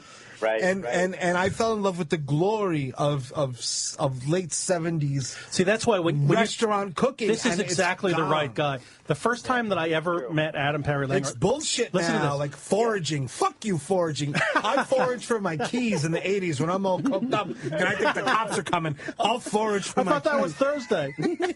Whatever. That rhymes with 80s. Adam, do you remember the first time that we ever hung out? You made me a pork chop. And you put in cognac, heavy cream. That's what stock. I'm talking about. But that's our culinary school roots. Like that's the real you shit. went to culinary school, and you're sitting there, and they had all the lobster shells and the cheesecloth. You know what I mean? And you're making this fucking stock that takes 9 hours. And then all of a sudden, I go into the real world, and I'm cooking in a French kitchen in New York, and I have like gigantor tongs. And I'm putting pieces of cauliflower on top of a celiac puree. Fuck you. I want a fucking piece of beef the size of my Are we mom. related? I'm over it. I'm so upset. I was sold a pack of goods like garbage. I think so. I think that stuff's coming back, and I love that you're so passionate about it because we got to bring it back. It's true. I mean, I love these classics that are out there, and you know, the classics like went through this phase where they were the classics and then they were slightly interpreted and then they were just completely removed and then lost. And I right, think because that, like the sensors that are in everyday life are falling into food, and that's impossible. I mean, today before the show, I sat and I drank a bunch of bourbon and had shrimp cocktail. And we all had cronuts. Because I thought that was perfect. I know, Zersky is still in the pulled pork. You know, I sat there and they had the fresh horseradish and the cocktail sauce, and that's living. Right. Well, I mean, the problem is, Adam, maybe correct me if I'm wrong. I feel like a lot of the guys that are cooking now came up eating tweezer food. So, like, their whole point of view is different than, like, your point of view or our point of view. Am I wrong about that?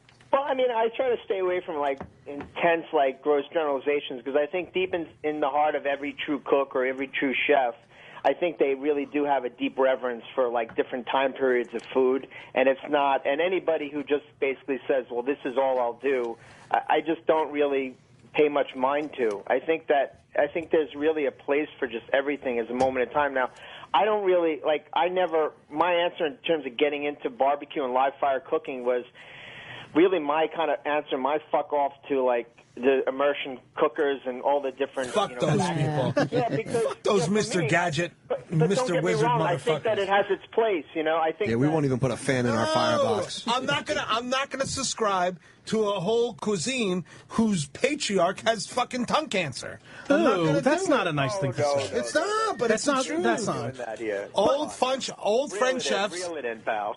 I'm sorry, I get very excited. But there is a larger point. To me, Adam, tell me if you think this is wrong.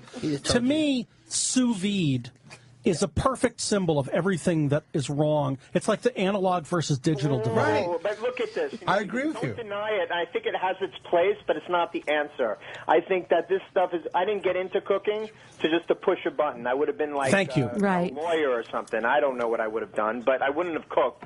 And, you know, everything that cooking is about is not that. But I think it does have its place, and I think it does... It's just not the answer. I'll say that. Adam, the stuff that I eat from your restaurant, before I go back into New Jersey, it's rooted in something so old that I eat it. It's fantastic. Listen, I enjoy your food every day. I mean, you can only imagine what Adam's food is like when Adam himself is cooking it. I mean, you've had it. I hope you guys are you guys ever going to come out to LA anytime soon? You know, this thing I'm putting together, I'm telling you, it's as intense and as real as I mean, this is like the pinnacle of everything I've been working towards. Don't you have like a metal shop now, and you're making your own knives and machines? And I stuff? just got back from Sturgeon Bay, Wisconsin, because I got into metalwork some time ago, and I finally just put together a metal shop here in Lawndale, so I've been into forging steel and creating things. Everything centered around meat and beef. Like, I wasn't really happy with a lot of the knives and things that people are putting out there just like as a diner, so I've just been getting into making cutlery and things along those lines. Yeah, if you're in L.A., though, they say you're going to have your sliced beef short rib with pickles, sweet onions, pulled, or your pork butt, green apples, and much more. It's at 6835 Hollywood Boulevard. Is Kimmel going to be out there cooking with you? Because I know he's a chef also. Well, you know, look, him and I, we cook all the time together. He's the fucking best. He really is unbelievable. I don't know. I hope he will, but he's busier than can be. But at the same time, I know he'll be eating there a lot. Yeah. I hope he comes to cook with me. Hopefully you get him back to Fat Kimmel. I love that. Yeah, he's awesome. Yeah, we're running out of time, but it's AdamPerryLane.com. Thank you, Adam, for calling in. It's been a great treat. Man, thanks for having me. Great country. Thanks, Pat, also for the compliments, and Josh, fucking amazing. Great. Listen, I give you a compliment too. Yeah, I just want to add one thing. Adam's book is called Charred and Scruffed. No one who's serious about live fire cooking should be without it. Fair enough. Awesome, bud. Thanks, pal. Thank you, guys. Be good. We have only time for maybe one more call. Rich from Georgia. Hey Yeah. guys, I was going to say that you need a book about cooking it open a flame if you're north of Okay, boy, Jimmy, Mississippi. Yeah, enough of you. Tim Byers' book is like, what he's talking about is Tim Byers' book. So you think near? That guy's in his metal shop making cool stuff down at the restaurant where Leslie and Gary have the restaurant. Gary made what he calls a redneck theft prevention device. Ooh. And what this guy did, he had a couple of kids climb in through the smokehouse through the screen. And they took food out of the fridge, and they didn't even eat it. They threw it out behind them. They were vandalizing. He took metal mason jars, broke them in half, and superglued them to the beams where these kids had to put their fucking hands to climb into his smokehouse. Redneck security. Redneck security. That's all we make down. That's all they know how to make down. Help. Somebody help. Jim in Mississippi. Yeah, Jim in Mississippi. What's your question? Anybody from the north? Where's all the Jews? I mean, I don't understand. Like, what's this, like Jim Crow Jews? Yeah, I mean, they're not in Mississippi. All right, Jim. Dude, I'm right here. Jewish-ish. I wanted to find out what else you could use the sauce for, and what else you could use the Bloody Mary mix for. How bad is it? Is it Clear Range? Wow, that's somebody that knows us. The Bloody Mary mix is great on just about everything. We use it as a simmer liquid. Just breaking news. Hello, who is this? Pat Martin's back on. Hey, Martin, let's get this Bloody Mary mix into your restaurants. Sorry, Jim. Pat, Adam Perry Lane told Cuban, shut up. He just figured out the mute button. I'm sorry, we interrupted. What's it? I stayed up for all this talk. We gotta wrap it up. Just keep eating. No. We have a couple more minutes. I wish we could go for like 5 more hours. I could do this like 5 more hours. I'd love to hear Leslie tell us more about the Bloody Mary mix. But do you have anything to add before we head out, Josh? I think everyone should eat in all Metopia events. New York, Texas, London, and possibly Atlanta or Monterey. When's the next Metopia happening? The next Metopia is actually, I'm going to go ahead and say this. It hasn't been formalized, and the date hasn't been set, but we're going to have, it's the 10th anniversary of Metopia, we're going to have a small, elite, upscale 2-day Metopia at the top of the Mondrian Soho Hotel. Wow. Wow. So, do you need us to come pour Bloody Marys? Fuck yeah. Right on. We're fucking in then. I have no events.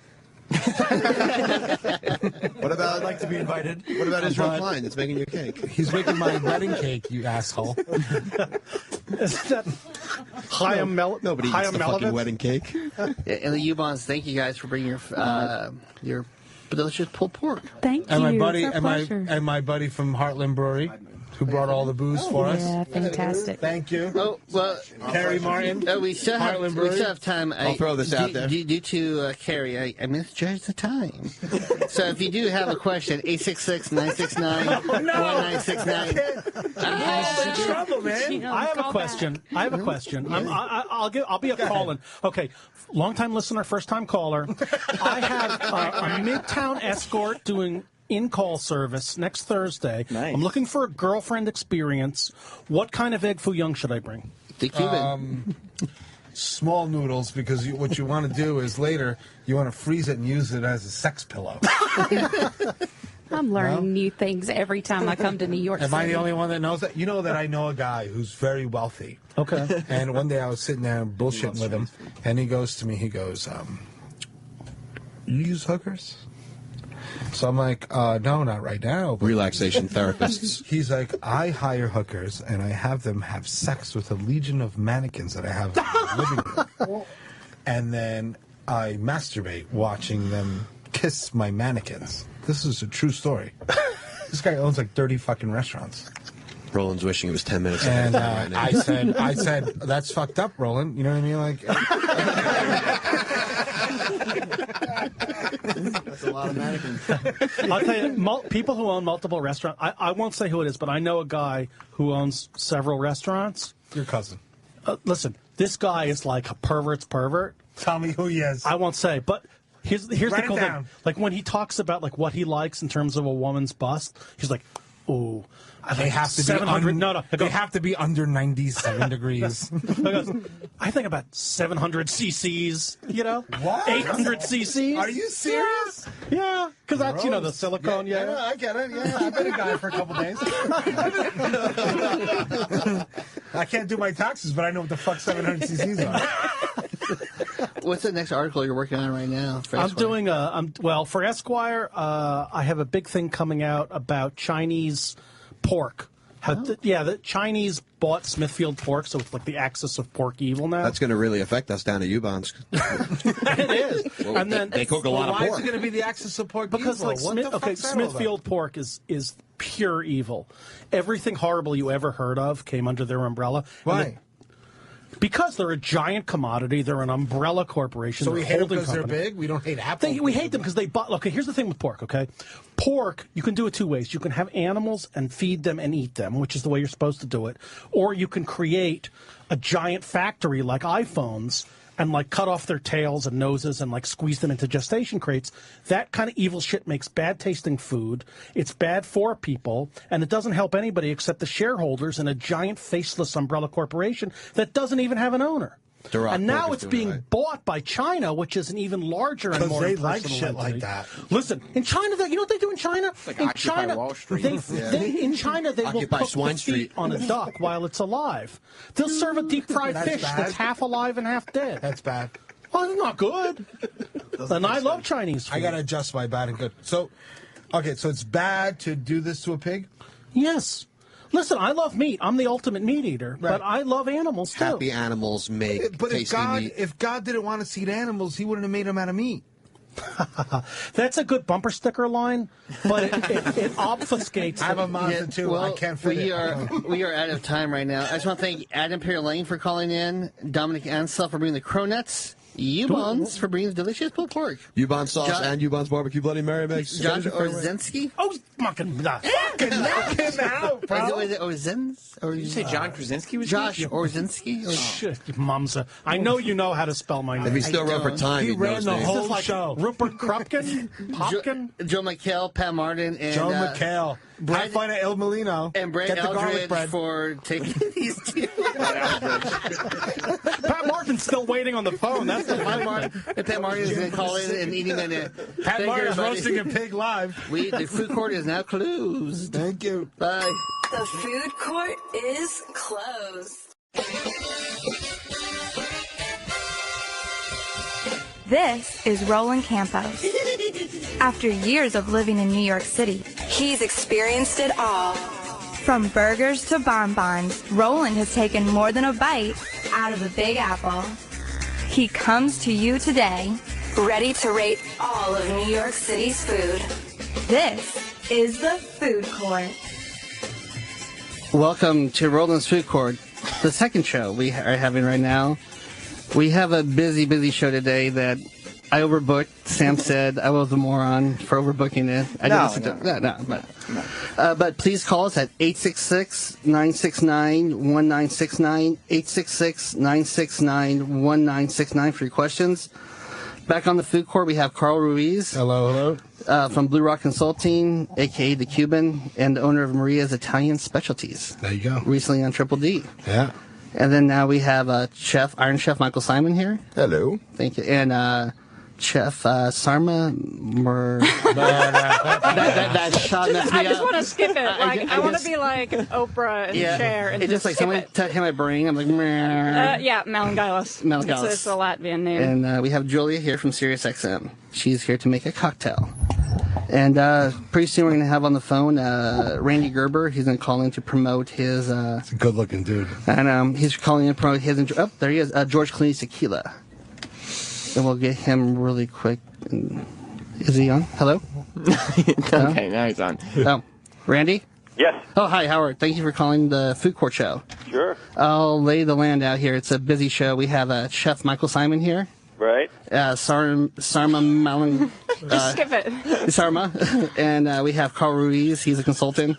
Okay, cool. Yeah, I've been drinking your tequila, so my slurs are going to happen. Nice, it's very delicious. I love it. So, how do you and George decide to get tequila together? Well, we were spending a lot of time in Cabo, and we're hanging out at a couple of hotels, and the bartenders were always turning us on to different tequilas, and there was nothing really that great out there. So we decided, number one, to build a few houses for ourselves in Cabo, and number two, to do our own kind of a house tequila. So do people find it, they want to buy it because of Clooney, or, I mean, I thought it's delicious either way of who made it, but it's like you and Clooney's been buddies forever. We've been buddies for a long, long time, but no, we did it just because, we wanted one for ourselves. So the fact is we got it out there, but we made it for ourselves, and we've been drinking it for the past 5 years. We just decided to launch it after, all of our friends were asking us to send them bottles, and we were doing that over the years. And then finally, the distillery said, "Hey guys, we can't be sending you all these bottles as samples because you're ordering too many. So you got to figure this out." So George and I decided let's launch it. So we teamed up, with our buddy Mike Melvin and George and I, and we said, "Hey, we're drinking it, so let's turn everyone on to it." Yeah, it's called Casa Amigos, and it's CasaAmigosTequila.com. I love the commercial with you, Clooney, and your wife, Cindy Crawford. Yeah, thanks. That was it was pretty funny. That came about after a night of George and I polishing off a bottle of the Casamigos Reposado, and They should have just called it really good-looking people tequila. We're better looking than you are tequila. Perfect.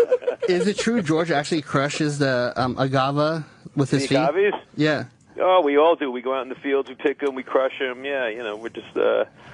No, actually, we work with an amazing distillery. These guys really know what they're doing, and they pay so much attention to it, and it's been something they've been doing for hundreds of years, and so for us it was just important to team up with the right guys, the right distillery in Jalisco, and they created something that we really love. I mean, people seem to love it. We're getting huge ratings. We're getting 5 stars and A ratings, and so we were lucky. I mean, we could get it out there, but the true success is what's in the bottle, and people are coming back and ordering it, night after night. And as I said, the tequila aficionados have all given it like the highest ratings. Yeah. Are you into rum now? The Cayeche rum? Yeah, Caliche, I launched almost a year ago, and that's with the Seraille family out of Puerto Rico. And for me, once again, I just wanted an amazing rum, and so I did this ultra premium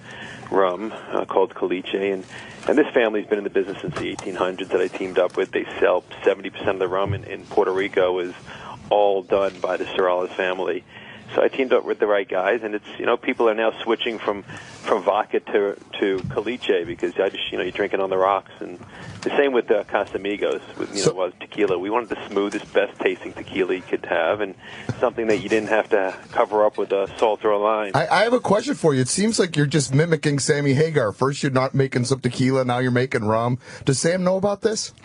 Sammy knows about it. He says, "Hey man, I've had your tequila. It is off the charts. It's great. Congratulations." And then he said, "By the way, and I'm doing a rum, so I'd love to talk to you about it." But Sammy doesn't have Stacy Keibler or Cindy Crawford. What the fuck, man? He's doing okay, though. Sammy's doing okay. If I want to come back in another life, I want to be you. Definitely. That's what I want to do. All the perks without the celebrity bullshit. You're the best guy in the world. And a restaurateur, you own whiskey bar. I was there in Vegas. I got wasted many times there and pissed my pants once there. I apologize. Your wife's good looking. Yeah, she's sure is. Yeah, after you drink your tequila, 2 bottles to get a girl that looks like her in my vision. That's what you should say. You should say, drink some tequila, and then maybe your wife will look like mine. All right, thank you, Randy, for calling in. Though it's at the Twitter, it's Casa Amigos, and your website is casaamigostequila.com. Yep, that's it. Thank you very much for calling in. Thanks, guys. All right, good talking to you. Bye. Okay, bye. And the favor is done. We have Michael Simon here, and his Twitter is Chef Simon, Symon, and his restaurant is www.lolabistro.com. It's in the Cleveland area, and he's on ABC, The Shoe, which I love. It's one of my favorite shoes. The Shoe. Yeah, it's my Hispanic. It's all about footwear. The Latin version. And everybody kept thinking when I was, because I'm nasally in Midwestern, everybody keps going, you're on a show, The Jew? I'm like, no, The Chew. It's not The Jew, it's The Chew. You kind of are. Yeah. I'm going to make latkes. Yeah, they run the network, so like, hey. You kind of are. Yeah. How is it being an Iron Chef, though? I mean, is it difficult though when you compete against like Bobby Flay, who's a little bit smug sometimes? Oh, hey, now he's my best friend. Be careful. But he does want to beat people, though. Well, he does. Both of us do. I mean, we're very competitive people. You know, Bobby's a born and bred New Yorker, so you know he definitely has that New York attitude to him. But I mean, to me, it's always fun. I've been doing it for 6 years now, so I love the idea of competing. I love kicking the shit out of people. I think it's very fun. Like, your friends come on to beat you, you thump them, and then you get to make fun of them for the rest of their lives. So. Is it difficult, though, to come up with the recipes on the fly? Well, it's fast-paced. I think the biggest problem people have is the advantage that you have as an Iron Chef now. Like, I've done 34 battles, I think. So I'm like 31-3 or something like that. But the advantage that we have is I know the kitchen. So, you know, as a chef, you go around, you know where everything is, so you can get to it quicker. When someone comes in to do Iron Chef, even if they have a basic plan in their head what they want to make, they stumble to find the pots and pans where certain spices are. So, you know, we get home court advantage, which helps a lot. Oh, nice. Yeah. We were talking recently about Yelpers with a lot of people. How do you guys feel about them? Because it seemed like a person goes to a restaurant now, eats in one meal, and they said, okay, I'm a foodie now. And I'm going to trash a restaurant for no reason. If the air's wrong, if the credit card machine doesn't work. I hate Yelp. I think it's the biggest bunch of bullshit. They should die in a fire. Does anybody in the restaurant business like Yelp? Anyone? I don't think so. No. I laugh. To me, it's like you judge your restaurant by if it's full or busy or not, you know? And even critics, you're going to get... Food is subjective, you know? I mean, so... When people are spouting off what they feel is good service, I think it's hilarious. On the Chew, like every other week, we Mario and I read our bad reviews on Yelps, like a very kind of like Fallon-esque. We read them very like with sexy candlelit music in the back. It's very funny, but to me, it's like a joke. It's like these are the people that if I always tell people, if you have a bad experience in my restaurant, tell me and I'll fix it. But don't not say anything to anybody and then run home and think you're a food critic. But that's not the same person. They're punks. You know, like the person that complains on Yelp is the person you go up to the table, you're like, how's everything? Fine. And they get home and, you know, they're like, I have 6 cats, my wife's 400 pounds. You're going to get it, Michael Simon.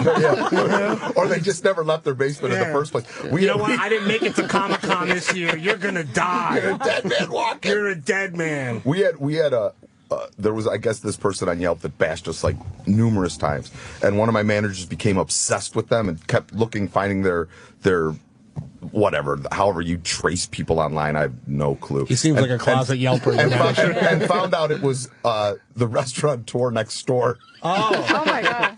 Writing bad reviews they about a shouldn't restaurant. be allowed to be anonymous. I know. I had a restaurateur next to me call the health department and tell the health department, he's way too busy to be doing everything the right way. Yeah, nice. Yeah, we have Imagine that. We have a call. Eddie from Chicago hates Yelp too. Eddie. Yeah, how you doing, guys? Doing all right. The thing about Yelp is you don't even have to have gone to the restaurant to Yelp about it. We had somebody complain at my restaurant that has never even been there. Right. Yeah, that's what's nice about like Open Table and stuff is at least they've had to go to write the review. Right. Yeah, if you want to call in again, it's 866-969-1969, 866-the damn tequila, 866-969. Damn you, Randy Gerber, perfect life guy. I know, 866-969-1969. Wow. Wow. We have a Sarma M here. Yeah. Was Bill Clinton recently visit your restaurant? Yeah, he was in a couple nights ago. Like in the restaurant's Food and Wine? Pure Food and Wine. Pure Food and Wine. Yeah. Did he make out with anybody? No, he didn't. No, not this time. No, he's been in. This is his third time in. Last 2 times I was there, but this time I had stopped by with my dog like half hour before, and then I went home and I, very unlike me, didn't look at my phone, so I didn't see the text coming in that he was in because I live right nearby, and but he came in, had dinner, and had a good time. Was he with Hillary or no? No, he was. She needs a little raw food, actually. I mean, he looks good though, right? She slipped on a Twinkie or something and got a concussion. The first time he came in, that was before he went vegan. So I don't, maybe we had. He's a lot healthier now than even as someone who. Well, he's rich now. I could never go vegan, but don't say never. Well, I never will. I eat tons before. of vegetables. I eat tons and tons of vegetables. I'll be clear about that. Yeah, I eat next to tons a of head vegetables. cheese, there's a slice of head cheese. I just need it next to a big. There's my. And his book is called Michael Simon Carnivore. We have vegan raw food, and my cookbook is called Carnivore. Now I feel like an asshole. I didn't bring my. I didn't bring my cookbook. As I look at you, I think you'd be delicious, right? I used to go to the zoo, and I used to get hunger pains at the zoo. You sound worse than Randy just saying, there's the garbage tequila out there. No, but it's to his credit, he is much healthier now than he was, how long ago? 5-6 years ago. How long ago did he go vegan? I think about 5 or 6 years ago. Yeah, he's dating again. But your book is my Bible, though. It's full of delicious meat recipes. Thank you very much. I'm bringing you. I didn't bring my books. I'm going to send you my books. My book could be like my book dueling ain't your Bibles. book. I got 2. 2 Trumps. That's funny. Yeah, I go SeaWorld. I go medium rare raspberry sauce. SeaWorld zoos are the worst for me. I get too many hunger pains. You recently create a lace chip for a lace? I didn't create one. No, we just judged one. It was interesting. I'd never done anything like that before. We judged it. What? Eva Longoria and I, Lay's had this contest where ugly person. Another ugly person. They said you get to dance with Eva Longoria for 5 days. I said I'm in. You didn't even have to learn how to play basketball. I've always said for years, as a chef, I eat almost zero processed foods. Never really do. But my guilty pleasure's always been Lay's salt and vinegar chips since I've been a kid with my dad. Oh, that's delicious. So Lay's salt and vinegar chips and French onion dip. So they asked me to do this contest where they just regular people submitted flavors, and whoever's flavor ends up winning gets $1 million prize. Wow. Yeah, it's a good contest. Which flavor won? But no one has won yet. There's 3 finalists. It's sriracha, chicken and waffles, and garlic bread with cheese. Ooh. Which one do you want to win? Salt and vinegar. Because it works with other food. How's a chicken and waffle thing going to work with any other food? Well, I don't know. I just think it's interesting that people. As a chef, I think it's always interesting flavor combinations that people think work. Yeah. So as you're reading all these things that people are submitting and stuff like that, it's always interesting to think what people think tastes good and what actually tastes good. Yeah, and I was looking at your OneLuckyDuck.com, Sarma, it's like full of organic and vegetarian foods. They can order even for your pets. Yeah, the website has our packaged snacks and cookies and snacks and things that we make under the One Lucky Duck brand. It's all raw, vegan, and organic, and also happens to be gluten-free. And then we sell other products as well. We sell really clean skincare and stuff for your house and apparel, and then a growing section of stuff for your pets because I'm a dog person now. You used to work for Bain Consulting or Bain Capital? Bain Capital. For Mitt Romney? I did work for Mitt Romney. Awesome. Yeah, That's awesome. It's funny because people are very snotty about no, I didn't work for consulting. I worked for Bain Capital. It's different. But yeah, I did. I worked for Mitt Romney. So that's cool. Your father went to MIT? He's a physicist? He worked at MIT for years. No brains in your family, huh? My mother was a chef. There you She go. studied Should have with, brought my taxes in today. Right? No, she studied with Madeline Kamen. I don't know. I know Madeline Right. very well. Yeah. Okay. Yeah, she was sort of trained in classical French cooking, and then I went to FCI and, learned how to make stocks and got really good at butchering and all that. And then a couple of years later, just flipped and went mostly vegan raw. Those culinary schools, I mean, I went to a culinary school. I went to FCI the other day, and we were doing, we helped the senior students pass their exam, and we judged their food and stuff. And the whole time I'm sitting there, I'm like, guys, like, this gets really fucking crazy after you leave here. There should be a course that says, okay, go make $300, work for a coked up guy that's going to black out on you for a month, and then see what happens. Like, there's such a jump from like food, from the food schools to. Well, I think a lot. I mean, I'm old, so I mean, when I went to culinary school, it was much different than it is now. There were two of them, and there was no Food Network, Celebrity Chef, any of that stuff. Like, I mean, there was Jacques and there was Julia and Madeline, but there were few.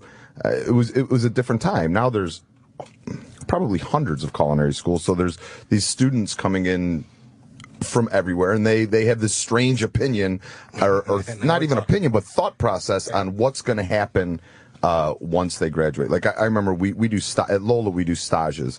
You have to stage for 2 days, and then they decide whether they want to work there or we want them to work for us. So this kid was in on a stage, and he went to put. We give him like, basic tasks to do, like toast pine nuts. So Derek, our corporate chef, said, "Did you set a timer?" "Oh, chef, I don't need a timer." 5 minutes later, Derek walks by. Pine nuts are black. Right. So Derek gets into him a little bit. The kid starts crying and leaves. So I'm like, this ain't gonna work out. So, and I mean, Derek didn't even get into him like a man would. Like anybody. I mean, like when I was growing up, because his dad we've had him with timeouts all the way to cooking George school. Perrier Perrier would stab us with meat forks if we didn't keep up. Somebody cried when I was at FCI during the final exam. Just started crying. Somebody broke down, cried. I felt really bad for him, but it was like, well, you put that. But Mike, you went to CIA. I did, but wait. It gets better when I this was lunch. About halfway through dinner service, the host, they come get me in the kitchen. They said, "Chef, someone needs to talk to you on line 2. It's very important." I get on the phone. It's the kid's mom yelling at me for making their son cry. I'm like, ooh, this is going to be bad. I should have said the kid had him work for Burke. Forget about it. David Burke is here. David Burke just walked in. And again, the call, the number is 866-969-1969, 866-1969. In the corner. 866-969-1969, and we have Murph from Georgia on the phone. He brought books too. I'm such a bad self-promoter. I didn't bring books. But you're better looking than any of us. I know. I'm going to bring books next time. Murph, go ahead with your question. We have David Burke, Michael Simon, and Sarma. He's the bartender. He'll get you what you need. What do you need? Hey, first, Roland, thanks for doing this again, buddy. But for the chefs, it's kind of a two-parter. When I go to a really slow restaurant, sometimes I'll just ask the waitress or waiter, do you mind going back and asking the chef if he can just surprise me? So, one, is that obnoxious of me to do? And two, what are your favorite dishes to prepare? Michael? I think it depends on, like you said, the pace of the night. If the restaurant's not that busy, I think most chefs, even when the restaurant is relatively busy, are very happy to make you something special or to make your experience more special. But, you got to kind of get a feel on what's going on at the restaurant. Right. I don't know. I like to prepare what's in season. I mean, mostly pork. Pork makes me the happiest. Ooh, delicious. Yeah. Nice. Anything that has... Anything like little animal, and then you can put sauce. I'm in. Little animal with sauce. Yeah. Little you guys are killing me. Little animal. Jump in. Be aggressive. I'm not saying nothing. You're gonna outlive all of us by 70 years. You might as well start talking about it. I'm not gonna say anything. If she was ugly, I would be all over it. I believe the Mayans have been fucking barbecue all the way. Yeah, they did all right. Yeah. We have David Burke who just walked in. Thank you for joining the show. The legendary. Nice to be the here. legend. Yes. How are you guys? Doing well. I just recently read that your Chicago Steakhouse voted America's best. Steakhouse? I think so. Yeah, in Chicago. Yeah, it's about travel leisure. I didn't. I heard that, but I didn't get the facts. But I appreciate that. Yeah, they said it was named the best steakhouse in America. You're very proud of that. Thank you. No, you're welcome. We're 7 years old there, and it's good. It's good to stay. Time goes fast. Stay current in this market. I remember when you were at River Cafe. That's how fast time goes. Yeah. He was 26, Mike. 26. How old are you now, Berkey? 51 as of last week. My wife's age. Yeah. Wow. I was 26 at the river. Do you feel like as you go on, you see the guys you mentored in the kitchen now are moving on, owning their own kitchens and successful? Yeah, I want to work for them now. No. It's a good feeling to see people, or get a phone call at 3 a.m. Some guy that got 3 stars in Arkansas, and he's drunk with his crew. In Arkansas. Or anywhere. I mean, it is a good feeling. I mean, I recently had your burger at Bloomingdale's. It was bacon, cheddar, caramelized onions, and I had tears when I ate them. It was that delicious. That won a big award, actually. I too. cried because you felt bad. Didn't win the burger bash like Michael, but I ate it and slept like a bear all night long. It's so good. The best is the first time I met David Burke. I was doing a restaurant about 11 years ago in Edgewater, New Jersey. It's a Nuevo Latino restaurant. I just finished working with Douglas. Yeah. And I come up to him and I'm like, David Burke, I'm a big fan of yours. Welcome to my restaurant. He goes, my wife likes this fucking place. It's not me.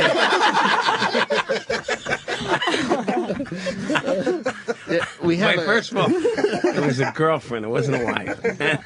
Whatever. I liked it too.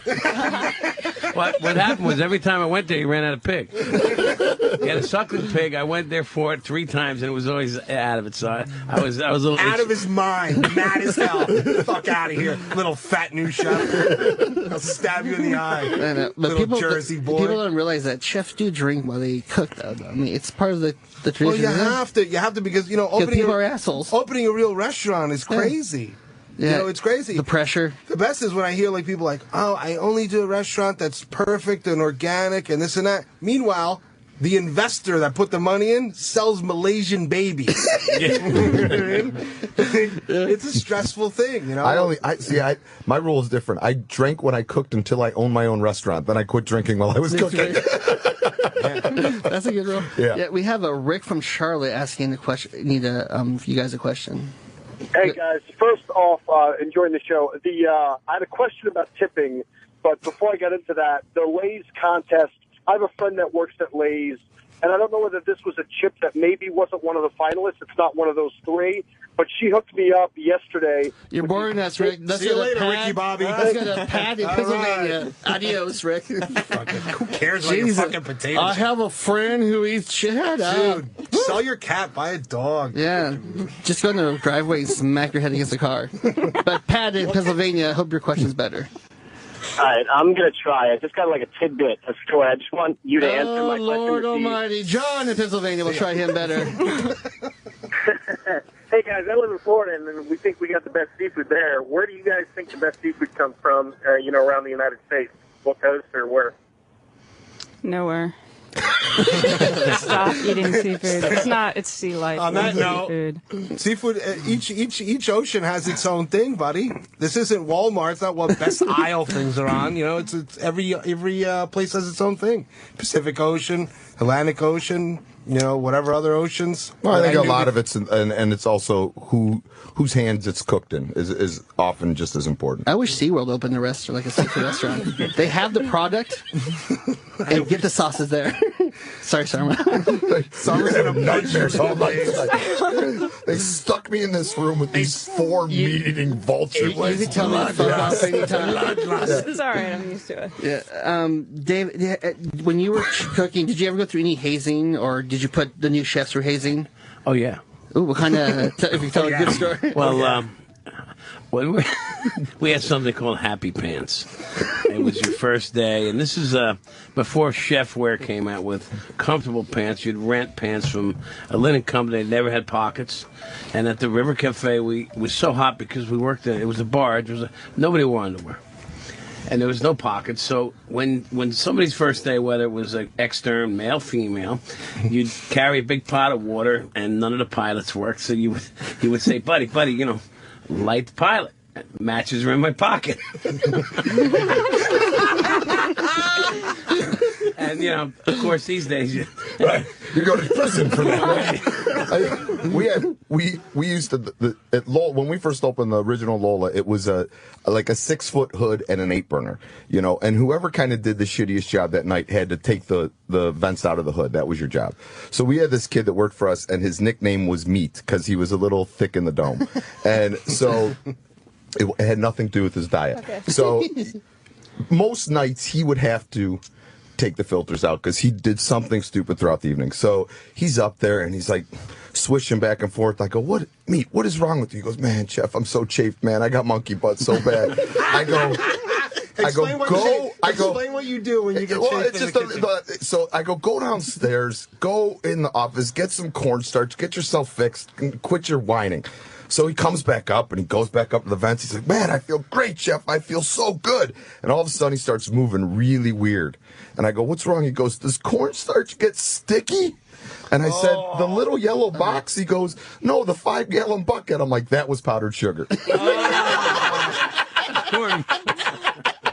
So all of our, we have a very mixed staff, let's just put it that way, at the restaurant. So they just dove right in. Come here, sweet meat. You are looking fantastic. It was over. It was over. Yeah. We have a Lady Trekker on the phone. Lady Trekker? Oh. Yes, man, that was a sweet story there, Chef. I'm curious, do you guys prepare any food with peanut butter? Yeah. I was going to bring an hors d'oeuvre here that was homemade peanut butter, made with jalapenos, stuffed inside a date and wrapped in bacon. Oh, wow. But I did bring some snacks, but I didn't bring that because I couldn't get downtown. But we use peanut butter in pastry mainly, but sometimes in savory. Yeah, I read that you do like beer, like Samuel Adams Alpine Spring Donut ice cream sliders. Correct. I dreamed about those. How delicious are those? Is it Krispy Kreme donuts? Well, these are better than Krispy Kreme. Oh, wow. These go. And where is Krispy Kreme these days? In jail. Yeah. At the commissary. Donuts can be. And matter of fact, I ate a Fluffernutter donut at David Burke Kitchen 2 nights ago, which I thought was that sounds delicious. Insane. That does. How do you feel about Fluffernutter donuts? I've never had one. My uncle was on the team at Kraft that created Fluffernutter. Oh, wow. Outside of Chicago, which has nothing to do with my being in the restaurant business. But what does it say when you think Kraft, C-R-A-F-T? That was what first popped in my head. And I went, what? They created? Oh, you thought no. you were thinking Tom Colicchio? Yeah, exactly. I'm like, what? They no. Fluffernutter? No. I read that you did a fish story about you did a prank on the fish. It was like a fish eye. Oh, fish eyes, yeah. That was another hazing. This was a big one. We would take the eyeballs out of the fish and put it in somebody's orange juice. And as you're sucking down the orange juice and shaking, it's an eye-to-eye kind of thing. That would actually get somebody to quit. And that made big guys cry. Tile fish eyes are pretty nasty. We used to put Visine in the drinks of the managers that wouldn't bring us booze in the kitchen. Yeah, that's just watch them shit their pants. That was the best. Or the one bartender that would come. The one bartender that would come and eat everything off the line. We would take the grizzle off of steaks and make them look like steaks and leave them there. Just watch them chew on fat for an hour. That was my favorite. That's fun. We got the number is 866-969-1969. We have Willis in Indiana to ask you guys a question. Yeah, my fiance wants to cook me a nice meal tonight, and she's got one of those deep pots that has no Teflon coating. She's always had a problem of cooking meat in there and having it stick to the bottom. Just go to Olive Garden, dude. You're good. Oh, you got breadsticks, crazy. They got a fried pepperoni lasagna, bang it out. Read the review. There's a old lady did it. She is a crafter also, and she has like some thick gauge wire on the spool, and she was thinking of making some kind of little thing to put on the bottom of the pot, then put the meat in and the water, whatever she's No. Is that she's cooking a steak? Tell her no, to get. I think it's a pot roaster. Chef, don't even get into this Vietnam right now, Chef. Tell her when she get the pan hot first, then put in the fat, then get the fat hot, and when that all happens, make sure the meat is dry and seasoned, put it in the pan, and then leave it alone for like 4 or 5 minutes. And when it's caramelized, it'll just release itself from the pan. Okay, Just wonderful. had a seizure. Thank you very much. Get the fat hot. And if not, just have some shaved raw I vegetables. could have given him the same advice, even though I don't do that anymore. Right, but- We have a big baby in Alabama. Oh, gosh. Oy. Yes, sir. Oh, hello. Hello. How's it going, Chef? Hey, Roland, what's happening, my friend? How are you? I wanted to ask the chef, what is his favorite? Which chef? There's 9 chefs in here. We have Chef Michael Simon, Sarma, Carl, and the chef David Burke. The one that said he likes pork. Simon? He likes cooking pork, preparing Michael pork or whatever. Simon. What is his favorite pork dish? Barbecue. You should buy his book, Carnivore, too. I mean, I love a good smoked pork butt. Absolutely. Long smoked. We make a thing we call Cleveland barbecue sauce, which is stadium mustard, which is a brown mustard with vinegar and chilies. Real simple. I guess E-Rock would love that with his fat ass. It's one of our producers. He's become Slabo. Oh, there you go. Yeah, he's out there somewhere. JR in Atlanta. Is it ever appropriate to tip 0 on a meal? Yes. I've never done in my life until last week. Yes. No. Okay. Should I? You guys talked earlier. Should I have brought that to the attention of somebody? Because I didn't talk to anybody. I just left 0. I've never done it, and she was awful. It was. And should I have said something to somebody? Absolutely. For sure. You should have approached a Did manager. you yelp it, or you motherfucker? Did you yelp? You should have approached a manager or the owner and got them involved right away. Right away. And most places pool. Yeah. Yeah, except I screwed some other people. She didn't offer to top anything. Yeah, and I certainly didn't want to screw the other people, so that wasn't my intention, so I should have done that. Thank you, Oklahoma Bomber. Speaking of bad service, we have Julia here. She's our local. She's our bartender here for the night. I know. I was supposed to be working, but I've just been standing here listening. Yeah, Julia actually created a drink for today's show. If you want to, I did, but I've been the only one drinking it. Sorry. No, I've been drinking it. Yeah, it's. I decided since we have actually quality tequila, which normally I don't drink of. It's. I just mixed Cholula, which is always delicious because I like spicier tequila drinks. So mixed Cholula, lime juice, a little bit of Saint Germain, and a lot of tequila, and it's delish. Don't pass them around. Maybe.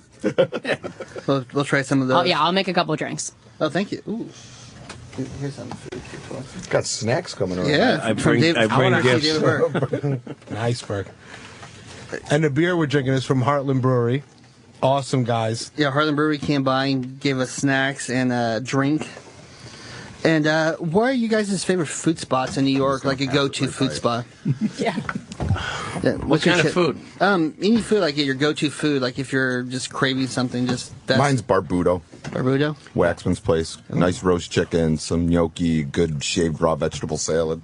Oh, I think everybody likes simple food. Everybody assumes I'm going to go to vegan places, and I tend not to. But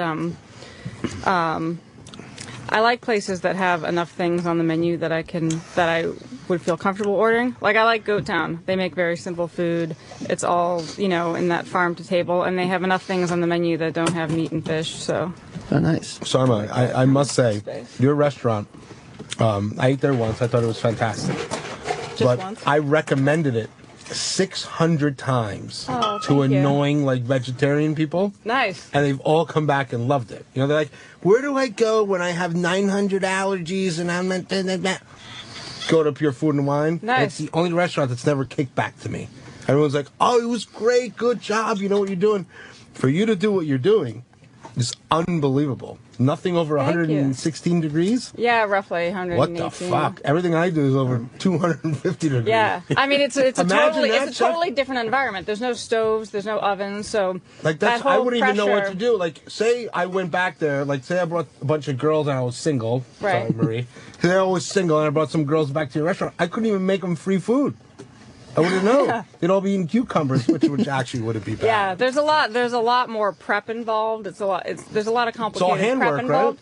But at the same time, it makes it easier. When it's time for service, it's a lot different when things don't have to be at the perfect temperature and all. So how do coming out you at put the same things time. together? I'm so curious. Like, do you have a table with apps ready?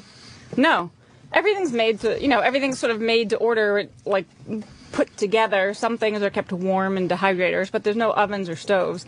And obviously, a lot of things are either room temperature or warm, so it's not like the end of the world if it's sitting there for a minute. Can you assemble a dish and then put a vinaigrette on it, and then? Yeah. Everything's all done to order, but it's very different. You're not trying to cook a piece of salmon to medium rare and then also do a risotto and a steak all for the same table and have to get it at the right temperature, and then it has to stay hot and all go out at the same time. We have a little bit more leeway in terms of if a dish sits there for 60 seconds before it goes out to a table, It's not a big deal. The sauce isn't going to start to congeal or get cold. I have a question for you. What in the cruelest jokes of all, my son's a vegan. Oh, nice. That's so sweet. Oh yeah, you're a chef. You specialize in meat. I'm going to be a vegan. Perfect.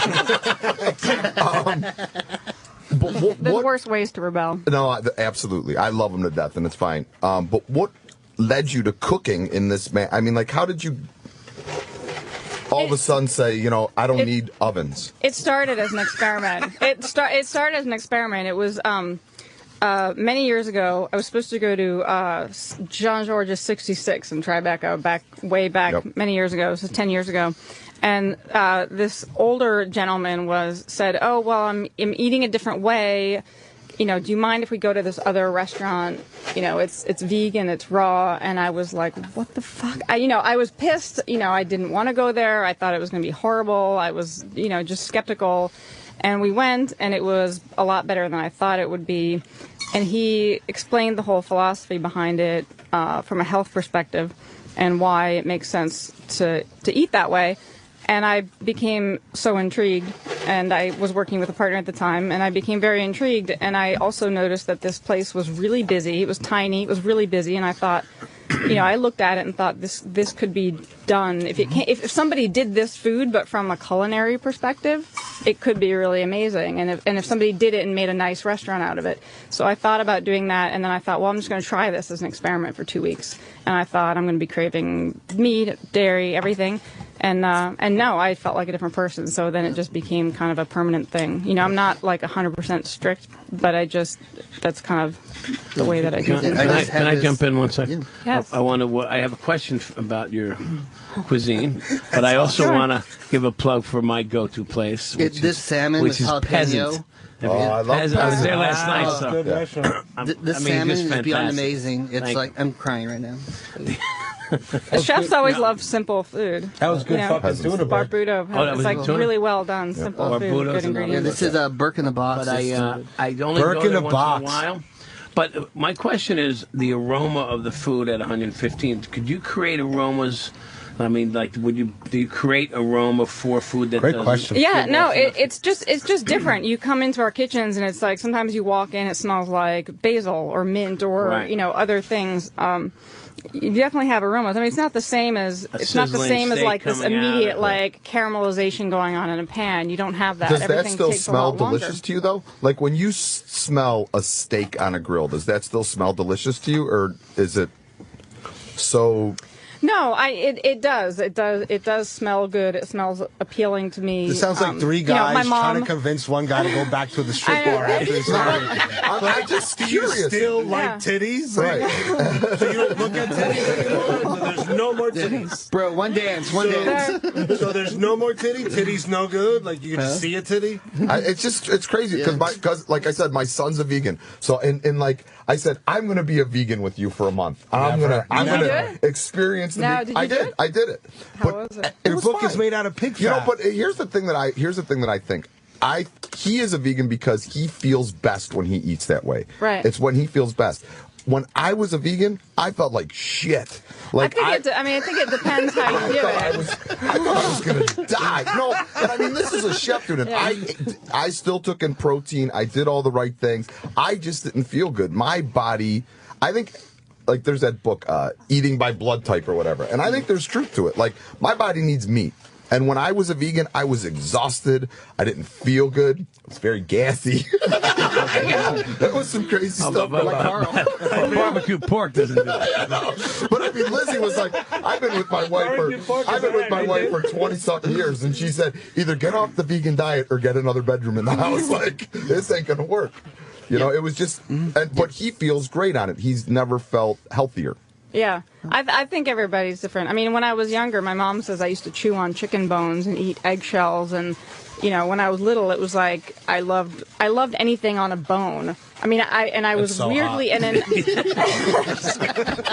Right behind you. I mean, I'm a strange vegan because I love. Burke? I mean, there's nothing like a not fat girl saying Pull something me like into that. Because like we're chefs, so you have to understand. Like the girls that like us are gross. You're like, oh my God, you smell like your food. I have a totally beautiful wife. I don't know what you're doing. Hello. I'm just saying, on the road. Yeah, don't say that. Yeah, if you want to call in, it's 866-969-1969. And we didn't ask you, Mr. Burke, how do you feel about Yelpers? Oh, that's a good question. We all hate them. We all hate them. By the way, Chef Burke, you can say what you want. They do love you, though. Listen, everyone has their opinion. I think Yelpers are the least seriously taken opinion or social media people, at least in my organization, and I think amongst chefs at a certain level. But people need to be, if you can learn something, good, but a lot of the snarkism and all the bullshit that goes with it is not necessary. I mean, if you want to put yourself in a restaurateur's shoes for a couple of days and be a critic, you'll change your attitude real quick, you know. Yeah, how do you guys, each of you, I mean, you guys played all the food you guys play is like art. How do you guys learn that? Or just like, do you have like a mindset if you cook something, it's the way it's plated, or just film?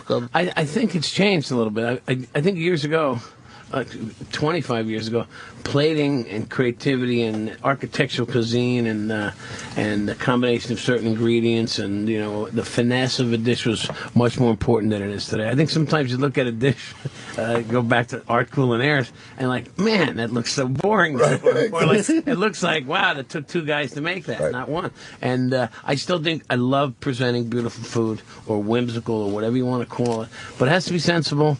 And things are cyclical. You know, bistro food, nouvelle cuisine. You see hints of nouvelle cuisine in molecular gastronomy. Right. And you know, when you're old enough to have seen, and that's 30 years in the food business, you realize that stuff's going to come back around too. You know, to be able to throw a pork liver on a plate, which you had last night at Peasant, was very good, with some prosciutto and center the plate and it's delicious. It's so, you know, things come and go. You know. Well, and I think too, David. I mean, you were, you know, for those that aren't. I mean, to me, you were the king of that food. Like the angry lobster.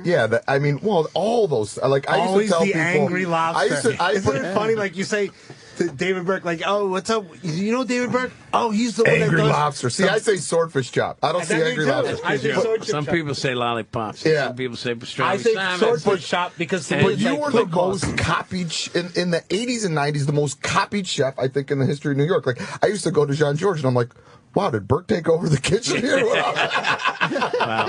But I mean, he's an amazing chef. I'm not taking anything away from him. But now I think food has changed a lot. And now, like, you know, Waxman, my favorite chef, two of my favorite chefs are Mark Vetri and Jonathan Waxman. There's no pizzazz in the way they play. I mean, Waxman, it looks like he tripped in the kitchen and the food fell on the floor. But it tastes good. That was awesome. You know, it's like, oh shit, oh there it is, here you go. You know, God, but it's finally, always, it took an Iron Chef to say it. But it's that's always his thing, delicious, too. That's and it what is you his thing. expect. But it wasn't always his thing. No, when he first came to New York, From at Michael's, Yams, remember the beet fan, the carrot fan. Right. But you know, he's a great chef. He knows how to cook. Right. He knows what people want. One legendary story of David Burke is when he was at the cafe. I had someone that went to dinner there, and they still remember it because they said, we all had an oyster dish, and there was 6 of us. And each one of us had an oyster with a different presentation. Is that true, Burke? Yes. That's fucking psycho. You know, back then we used to keep... Imagine that. We have a 50-cent DJ here. Is Who Kid? Right here. And he's not really a foodie. He's an idiot? Yeah, an idiot with food. What are you talking about? I went to Nobu yesterday. Oh, you did? Duh. Think I'm a nigga or something? What the fuck is wrong with this guy? You trying to be like black people? There's so much white people here. I know. I usually see like 1 or 2 guests. I've never seen more than like 10 white people in here, and my show is fucked up. Not niggas and strippers over there. You want to say something crazy? She used to work for Bain Capital. No way. From Atlanta. These are real white people, the real ones. Yeah, you're like the Illuminati or something, man. Very white bullshit. Oh, man. Give me some money. We're shaping the future. No, I had a great day. Today's B.I.G.'s RIP because he died on March 9th. So I did everybody called, like everybody that dealt with him or whatever. So, and I see you guys eating food. Like, we don't even have that next door. No? We got extra. We have extra. We have David The Burke. wine. We got Ciroc in here. David Burke and Diddy, you owe me. That's a bad. Opie told me you're surviving. You're not going to get fired. So you're good. No, not yet. Okay. Do you have a food question for? I mean, these are all the top chefs here. I see. The winners, what, like the Iron Chef situation, or they just like. Michael Simon is an Iron Chef. I'm Honey Boo Boo's personal chef. Oh wow! Get the hell David out of Burke here. is a great chef. Beyond. So, what's your favorite fried chicken then? Oh my God! Put a fucking cape on. Racistly, what the fuck is that, Roland? We're friends. He's my nigga. Yo, it don't matter. That's gross. Cinco de Mayo, yo. But my favorite fried chicken is Blue Ribbon. Blue Ribbon makes a mean fried chicken. That's like the high, like high class black person chicken. You ever had Roscoe's Chicken and Waffles in LA? In LA, yeah. It's I just don't like rappers being there trying to kill me, but I love it over there. There's always a rapper that wants to kill me. Imagine how I feel going there. There we go. Now we got medic. I brought my wife there once. She goes, what's going on? Yeah, it's like, man, niggas in here. The game is in here. Yeah, I walk in, I'm like, oh, God, please let one people recognize me. Please, God, let one person recognize me. But you know what's crazy? My wife, like back in the days, Matsuhisa used to cook for her family. Because my wife's father is like an ex-oil guy.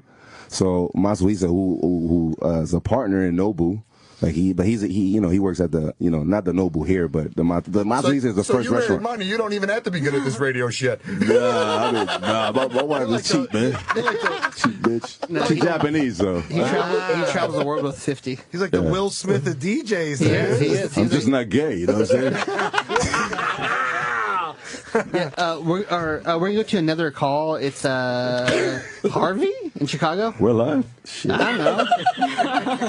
Harvey, you may speak. Or not. Or Harvey in Chicago or Harvey in Buffalo? Yo, well, you tell us, motherfucker. You guys are gangster, yo. Harvey in Buffalo, so I guess it's me. Oh God. So anyway, my question, I agree with Yelp steaks. I travel a lot, and I'm always trying to find an interesting restaurant, whatever city I go to.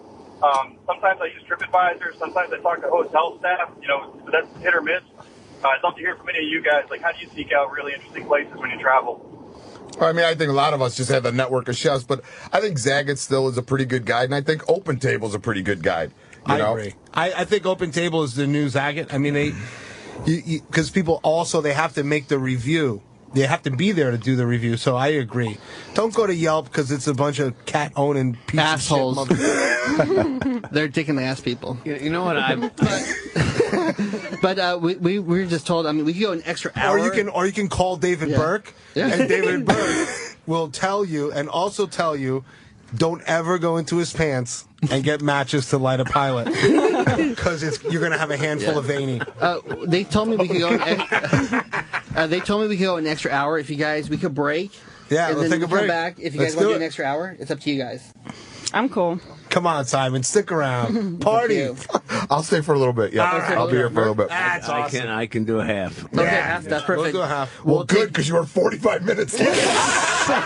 We'll take a break right now. You're listening to Roland's Food Court. 866-969-1969. We'll be right back. The Opie Anthony Channel on Sirius XM. Hello. We are back to Roland's Food Court. Opie told me to go another hour, and we just bumped Eric's Tune Show. Sorry, man. He's literally outside in the hallway. I know, but Opie's this is his studio. So I'm going to reintroduce everybody. This Michael Simon. The Twitter is at Chef Simon, Simon. And www.lolabistro.com. If you're in the Cleveland area, we have a lot of Cleveland fans. Go. You will not be. It's amazing food. Also, see him on The Shoe on ABC. The Shoe. It's about footwear. It's The Shoe. Roland, I'm he Mexican has and drunk. 600 I more don't know. restaurants besides fucking Lola. Oh, I know. He has like tons of restaurant on Jupiter. I know. Lolita, Rose, Bar Simon, B Spot, all in the B Spots in the New And Cleveland the area. gangster one in Detroit, which is my favorite. And Best then hotel ever. We have Chef David Burke. It's at Chef David Burke is his Twitter, and www.davidburke.com for all his info. And we have Sarah Milling. Sarma. Sarma. No, and then skip the last name. Sarma. Her Twitter is at Sarma, Sarma. Go to oneluckyduck.com. And also Pure Food and Wine.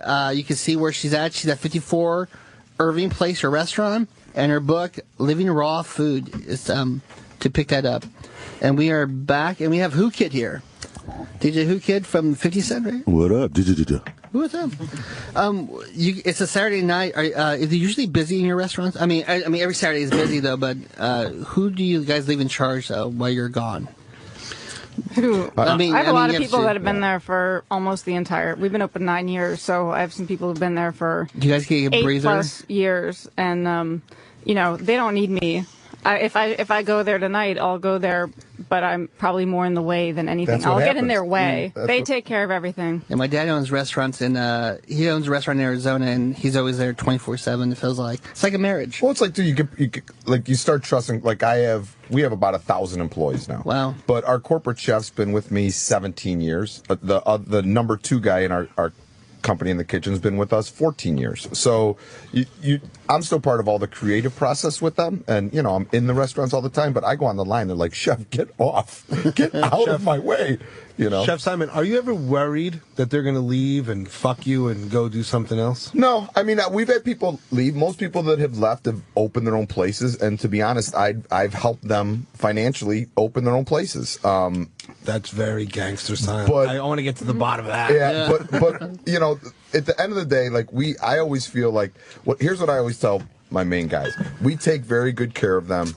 We give them a little bit of sweat equity in the company, and if they're going to open their own place, it's they're not going to be able to live a better lifestyle because of it. It's just purely 100% passion decision. Because as all of us know, when Liz and I opened Lola, 16 years ago, we paid ourselves $18,000 a year each the first year. Yeah. We ate at the restaurant not because we thought it was delicious, because we had to. Right, we couldn't afford to eat anywhere else. So I opened my restaurant working with my wife. Is that the craziest fucking thing you can ever do? Yes. Is open a restaurant with your wife? No, Or for me it was significant awesome. other? I mean, we worked together before Yes. we were together. Right? Isn't it crazy? See, my wife's a sommelier, so we worked together before we were together. She's front, I'm back. It's easier. We've been together for a long, long time. But my wife is a cyclomier. Yeah, but it was easier. At the restaurant, I know my job's to cook the food. Your job's to make everybody at happy. When we first got married, I didn't know what the rules were. You know what I mean? It wasn't like the restaurant. There wasn't this division of power kind of thing. Yeah, we have a question from Cliff in Arkansas. Where Clinton's from?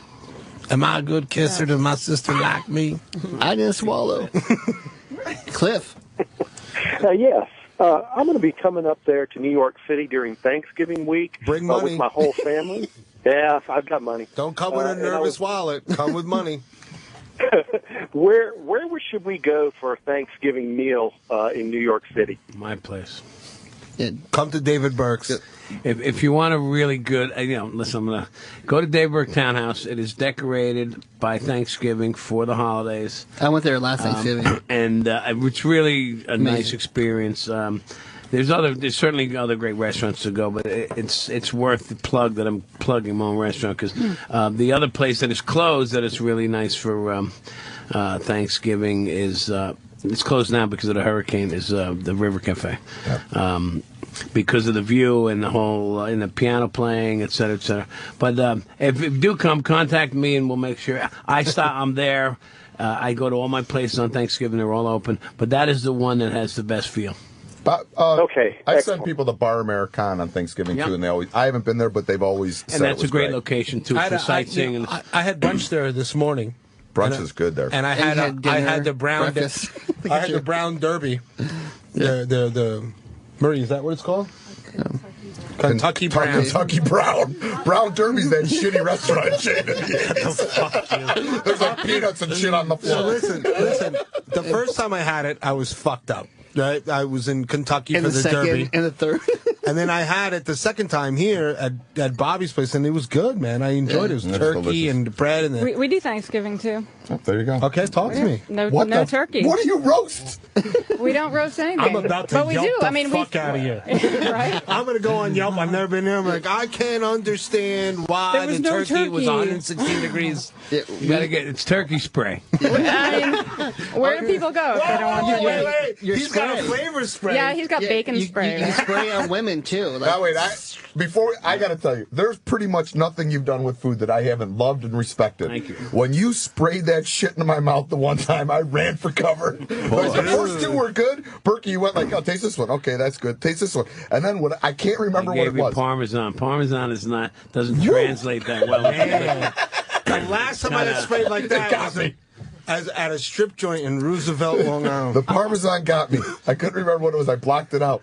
Well, the herbaceous ones and the things that are aged like that, it's hard to get. It smells like sideways pussy, man. Wow. Oh my God. That bad? Did I say that out loud? Yeah, but how many sprays do you have, though? You have, like, the... Right now, we don't have any. Oh, you don't have any? Well...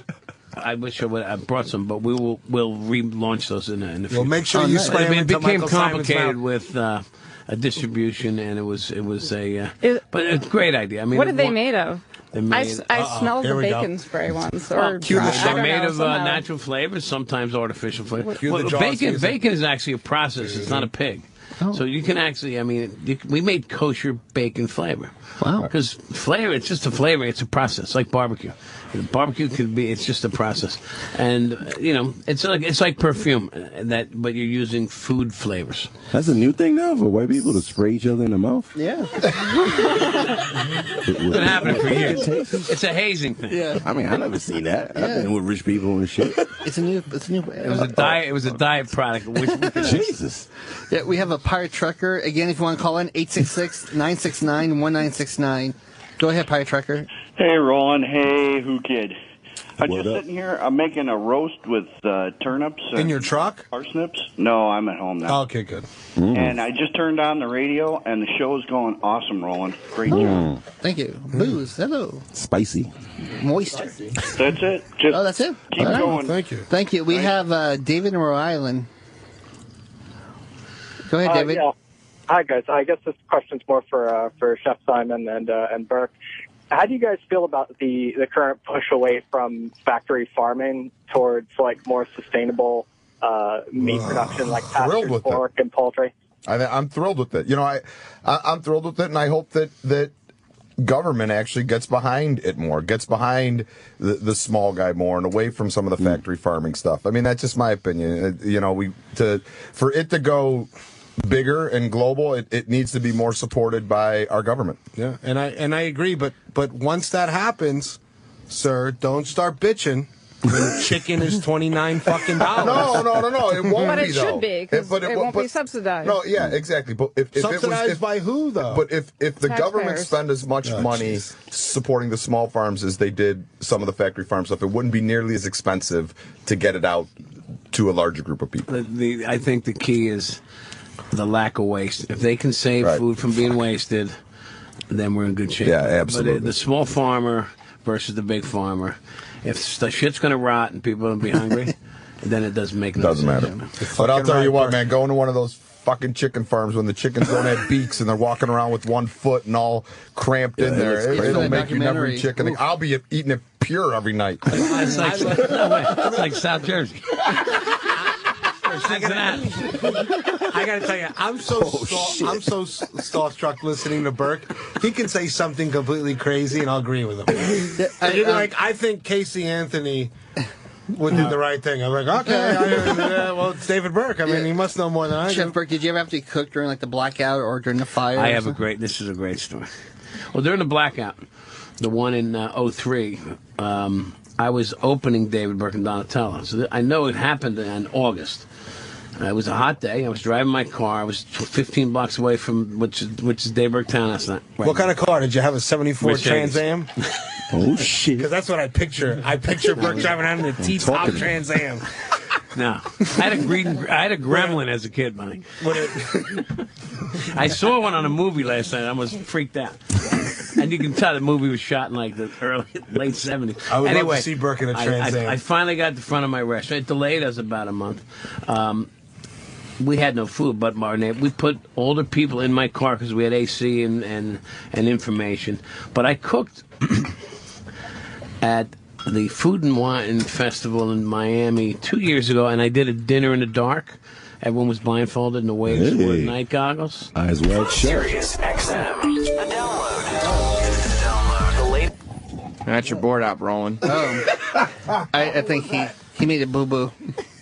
He's also working in the dark. Yeah, okay. Pulled an E-Rock. Yeah, we're back though. We're good. Anyway, I'll make this quick. Oh no, we're good. We're good. It's just a quick slip. So there's 120 people eating with blindfolds on in the dark, no cell phones, and to go back to the aroma factor, I tried to burn herbs so they could smell the rosemary in the lamb dish. I've been doing that for not years. realizing the smoke. Talking about. I put the smoke alarm off. So there's 120 people blindfolded, and they had to evacuate the building. And I'm trying to convince them, hey, everything's cool, man. It's just a small part. Keep your blindfold on.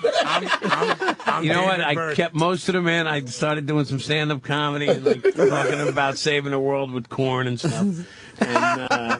And we lost a deuce, but it's pretty interesting to pretty stupid to not think about the smoke in a hotel. I mean, it closed down. It closed down. Every restaurant and every room had to start evacuating. Wow. Good thing, and that's called the sous chef's responsibility because I sure wasn't taking the blame. We have a Phil in New Jersey with a question. Go ahead, Phil. Hey guys, how's it going? Hi. I just wanted to call up. First of all, Roland, you're doing a great job, brother. Sound great. Everyone sounds great. Who kid? What up? What up, kid? What up, nigga? Going on, brother? Trizzy 1 back in Baisley, baby. So it's all good. Mr. Burke, I just wanted to ask you, what's the best way to cook a tube steak? Oh, wow. Faggot. You know what? To do it, guys. I'm sorry. The caller is the guy that's I would stick it straight in your ass, and I think you're good to go, man. And that comes from an Iron Chef, you big fatso. I think you need a cleaver first. And your mother. Yeah, and your stupid wife. But anyways, Chris in Maryland, go ahead. Holy shit. Chris? This better not be a crab cake question, brother. No crab cake questions. I know how to do those. I'm a good Maryland boy. Well, my question is, I'm going to be in New York City next month on the Rube in the big city. Is there a couple of restaurants or places you guys could tell me to go that a Rube would fit into? Bowlmore Lanes. They have a lunch special. Hey, I wrote the menu there years ago. I know. Busting your balls, Burke. It's fantastic. You can bowl, everything, you get your free shoes, the whole thing. Well, we'll just go to Rick in Brooklyn. We'll pass this question. What's an average, nightmare customer? Like, they come to your restaurant. Is it a celebrity or is it a regular... You ever had a douchebag that's too ridiculous? Oh, God. Too eccentric? Yeah. Well, no, I mean, I just think the biggest assholes are typically the ones that are the most insecure. It's just like regular life. Not the gay people. So the they gay come people in. Cool. No, we love the gay people. Oh, okay. That's a restaurant dream. We love the gay people. That's a restaurant's dream. Okay. Double income, no kids. Restaurant dream. That's awesome. Drink good wine. That's crazy. Yeah, unbelievable. So I'll have this Chablis. But it's people that come in. They want to impress whoever they're with, so they start talking shit. My best story though in the restaurant wasn't a guy that was an asshole, but it was hilarious. Comes in New Year's Eve, it's a set menu, so it was, I can't remember what it was. It was like $120 a person, kind of thing. So he orders. It said $120 a person for food. Wine is additional. Yeah, I can't remember how it was worded. So he goes on into our wine list and he orders throughout the course of the evening 3 $600 bottles of wine. And then, so I'm like, shit, this guy's the best customer of all time. Oh, God. Yeah, baller. So then he gets the check and it's for $2,000. And he goes, I thought it was $120 a person. I go, what do you think? You just come in, you can order as much expensive shit as you want, and it still costs $120 a person. What a loser. You serious? And Did he pay? What happened? I charged him. Did he pay? Did he pay? Yeah, he paid. He still works. He still works for Michael. You just, look at Berkey still thinks I'm from Cincinnati, but in Cincinnati you could get away with that shit. You try to walk on your check in Cleveland, I'm taking off pieces of your body. Let me ask. I got a question. I got a question for Berkey. Burke, you've been around before the internet, before the bullshit, before people like celebrities had to be nice. I think before phones and television. That's fucked up. That's fucked up, Simon. That's fucked up. Don't be a hater. I've been around before remote control. Okay, let's say that. Don't be a hater. That motherfucker's got a restaurant in Bloomingdale's. So you've been around before that.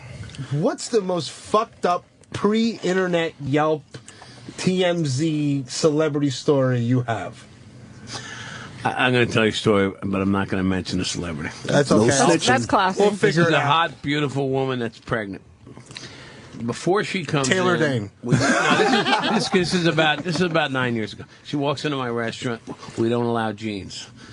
At this point, only in the bar and the mezzanine area. The dining room is, in the mezzanine area. And the guy comes in and he has jeans on, so we don't. Him and his wife, and he's obnoxious. First of all, he abuses my hostess, who's like 19.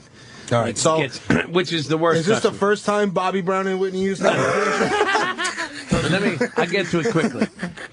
We put him in the mezzanine area. There's no seats in the back. This woman walks in with jeans. She's got a pashmina wrapped around her. She's with her date. And we have an open seat downstairs. Not because she's a celeb, but she's got jeans on. She's probably 3 months before she's showing, right? Wow. He's walking. She has to walk by. She has to walk by this guy. He gets up, and he's like, what the fuck? It's my prerogative. She can walk in with jeans, but I can't walk in. She takes her jeans off right in front of him. Oh. Takes his pants off, hands them to him, and says, you mind checking these for me, youngster? Get the hell out of She here. wraps her pashmina around and walks in the dining room, and the whole room started clapping. What? Except for this guy's wife. Started slapping him. It was a great story. I mean, I bought her dinner. I'm like, this I love you, Bobby. I just want to sit next to her without the pants on. No. I thought it was very smart. We have a call, Rick from Brooklyn. Go ahead, Rick. Great show, Roland. Thank you. Hey, I just wanted to ask the chefs. It's like a two-parter. First one is, what is your comfort foods, other than what you make at your own restaurant? What is it that you actually like to have? And the second one is, it's pretty much for like Chef David, I guess. Is there a restaurant that you go to in New York City that nobody knows who you are? You just walk in, you sit down, and you really like that restaurant? Chipotle. First part, you know what I gotta say? My comfort food is an Italian hero. Yeah. Mine's my mom's lasagna. Yeah, it's just I'll have that when I'm sick, even though you shouldn't be eating sandwiches. But I mean, that's nothing says fix your cold like hot peppers and salami. Hey, it works for me. I do have a couple of restaurants. There's one called Tiella. It's on the east side of 64th. Why the fuck would you do that, Burke? Now it's fucked. Now there's going to be a bunch of creepy foodies in there. 24 people. Like 24 Trekkies. seats. Like But, I Trekkies. went in there about 6 times and finally got nailed by another customer. And what? And she Then he came back the 7th time. In a wetsuit. Pants Okay, down. Was that the Pashmina girl? It's my prerogative. All right, thank you. Thank you. And we have Brian from New Jersey. Go ahead, Brian. Holy shit. Hello. Hey, Roland, great show, buddy. Thank you. Chef Simon, I don't want to discount the rest of you guys, but I really want you He's to more tell famous than all of us. I had tickets on Monday, I didn't show up, but I would like to know how you cook bone marrow. My favorite way to, it's delicious always anyway, but I like this bone split. and we have a wood burning oven at Lolita that burns at about 800 degrees. I just sprinkle with a little bit of sea salt in the wood burning oven, and then top it with stuff that's kind of bright and acidic, like parsley, pickled onions, pickled ramps, things of that nature, with some grilled bread. I'm rolling. He just scored 100 on foodie card. Everything was perfect. Michael, you know what you got to try? Delicious. You got to try ants on a log. Ants on a log. Bone marrow with snails on top. I love that. And like escargot sauce. Right. But a little more. Oh, that acid. sounds But delicious. Same vein. I mean, Sounds like something I would wear a fucking tuxedo to. That's a great. Well, you can Come try on, it bitch. next We're to gonna go eat. 45. Well, Cubans wear That's a tuxedos? great idea. You didn't call your ex-husband this week. We're gonna go have ants on a log. Wow. We have a Pat from Florida. Hello, Pat. Hey, what's up? What's up, Who Kid? What up, kid? I'm cooking that chicken. This should be a I got a telethon. question. You're being awful quiet. Yeah. You got a wake up? No, she's like, I'm avoiding this like the I plague. don't, bone marrow? I don't know. What am I going to And Dave offer? Brooks like ants on a log. I mean, Well, they have broccoli bone marrow too. I mean, women get nervous when my penis is in the room, so I understand. What? What? It's a big sausage. My What? wife is here, dude. Chill. Oh shit! And Sorry. she's shaking. Put on your pashmina. Go ahead, Pat. My prerogative. Sorry, Pat. Go ahead, Pat. What's your question? Live the way I live. Is there any way in hell to make eggplant taste good? Yes. Sarma. Sharma. Yes, there's a lot of ways to make eggplant taste good. Although it's funny, we actually don't do a lot with it because we don't cook anything. And I think part of it Break is like the slap chop yeah, out. you gotta like salt it and treat it in many different ways to get it to soften up. But yes, once it does, it's like a really good kind of meaty, toothsome My God. thing to put in between bread or whatever. Jesus. Stand I in can for listen people to who- her read the obituary. Stand in for. She places had where me until meat she said, otherwise make it would soften be. up. And then when she said, make it soften up, she just lost me. I was the complete opposite. I was like a 4-year-old dreaming about saving her from a burning building at this point. I'm still hard from bone marrow, but Mike from Phoenix, go ahead. Ants on a log, bitch. Mike, go ahead. Hey, who's in charge of Guy Fieri's wardrobe? And is Chef Ramsay, is he a poser or is he for real? And we'll go to Big Baby. Not you or anyone in your family, hater. I don't know. I don't know who does Guy's wardrobe. I mean, it's interesting. I mean, he certainly has his own style. Yeah. No one goes, I wonder who that is. You know what? I You know can what? comment on. I won't hate on anyone that makes over $500,000 a year. I want to see what you say about Gordon, because I certainly have my Gordon, opinion on him. He does. I mean, he does food in 2013 that is very similar to your food from 1987. No, Gordon, Whoa! wow. I love it. Hey, listen, man, I'll take that as a comment. But I worked with Gordon in Singapore for Singapore Airlines. Right. 15, 18 years ago, and the guy knows how to cook. There's Yeah. no doubt about it. I mean, amongst the best cooks out there. I mean, he's certainly gone in a different direction with TV, but Gordon knows how to cook. Right. There's no doubt about that. The one thing that bothers me about Gordon is in a business that I think really tries to change on a regular basis, he brings that anger that I think a lot of this generation of chefs, everybody sitting at this table, has tried to get away from. We all worked for those people, and I don't. We were some of those. Right, we were some of those people, and then Right, but If Chef, you worked for me back in the day. You right, You showed up with a pack of cigarettes in your pocket. Your pocket was gone. Half your coat but, was Right. off. but Chef Simon, Chef Burke, I mean, I understand that, but at the same time, like, that's the way we grew up. Like, I watched that show. That's the way that we grew up. Some guy blacking out, right or wrong, blacking out. We had to learn, but when this guy, when we were coming up, there was no publicist, there was no this, there was no nothing. We were just a bunch of cooks. Yeah. You went to CIA. Right? Well, it's a very gritty You know how business. crazy Why- that was? You know how mean those half a good chef The good instructors ones were? Yeah, the They CMCs were mean. And those are the ones you talk about. So, But yeah, I mean, it's a different world. But it is a different world. And I'm glad that I was part of both of them. Also, when you listen, there's an issue with people, and I know I'm taking this in a different direction, thinking that cooking is glamorous. Right. And it's not. It's not at all. I mean, if you get to a certain level, it can be certainly glamorous. The key word is it's hard work, and it's fun, and it's creative and inventive and satisfying. It's not glamorous. No, I mean, David, it I'm can about get glamorous at a certain. It's like acting or waiting tables or doing. There's very few people that get to a glamorous part of this. I mean, I'm 2 years away from knee and hip replacement, and believe me, that's not from doing the chew.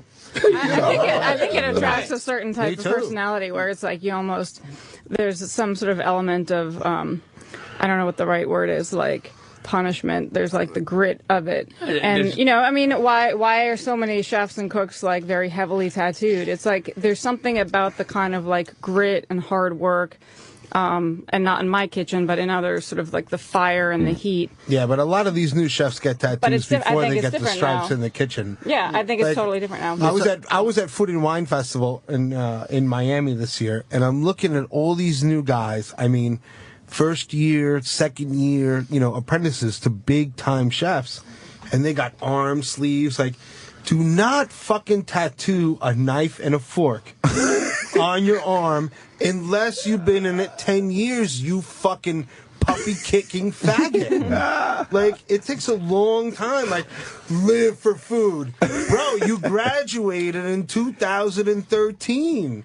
You small little pussy. He still has loans. Yeah, but you guys still have the toughest job because every night you have to bat 1,000. Yeah, you have to bat 1,000. Every People are very night. critical. The only job. Because, I mean, our job Especially after this show. Exactly. Yeah, it's a tough job. Yeah, I mean, people are, but they should be. Like, I always tell people, if you don't like something in the restaurant, that's what you should tell me right away, because you're paying, you deserve the right to be critical. I'm not going to say I always agree with the customer's opinion, but I'm still going to try to make it right because that's part of what it is. My dad said, do you think that because someone pays $24 for your entree, they even feel what it took for you to get it's not that the entree? point. They don't give a shit. Exactly. My point, but they don't. shouldn't. They shouldn't have to. My point is, as a chef and a restaurateur, my job is to make sure that the customers that come into my restaurant leave very happy. Absolutely. It doesn't mean some people are foodies and they care exactly how everything was done and this and that. But most people say, I don't give a shit. I want to know why this was just. I ordered it, I tasted it, it was delicious, I left happy. That's it. They need the perceived value and expectation has to be there. Right. Celebrity And it doesn't chef, bother you. It doesn't bother value you, goes- Chef Burke and Chef Simon, when someone says, "Oh, Michael Simon is too famous now," or That's David life. Burke is too famous. You guys don't care about the restaurant. What does that feel like to you? Well, I've been lucky. I was very lucky. I knew Berkey when I was younger, and Bobby, and Mario, and Waxman, and all those great people that came a little bit before me. And, Bobby said to me once, he goes, let me explain something to you right now. When I started doing Food Network in 98, and he said, the more successful you are in this world, the more people are going to fucking hate you. Hell yeah. And if you could live with that, you're fine. If you sit there and then computers come out, if you sit there and read everything that's written about you and posted about you and this, that, and the other shit, you lose the goal of what you're trying to accomplish. Listen, so I agree with you. I grew up with the Food Network. I grew up loving David Rosengarten and all those guys. I grew up being the assistant to Alex Garcia when you were doing Melting Pot back in the day. That's 98. old school. Shit. You know what I mean? No, absolutely. I was I'm like, ready set cook with Jean-Louis Paladin. Are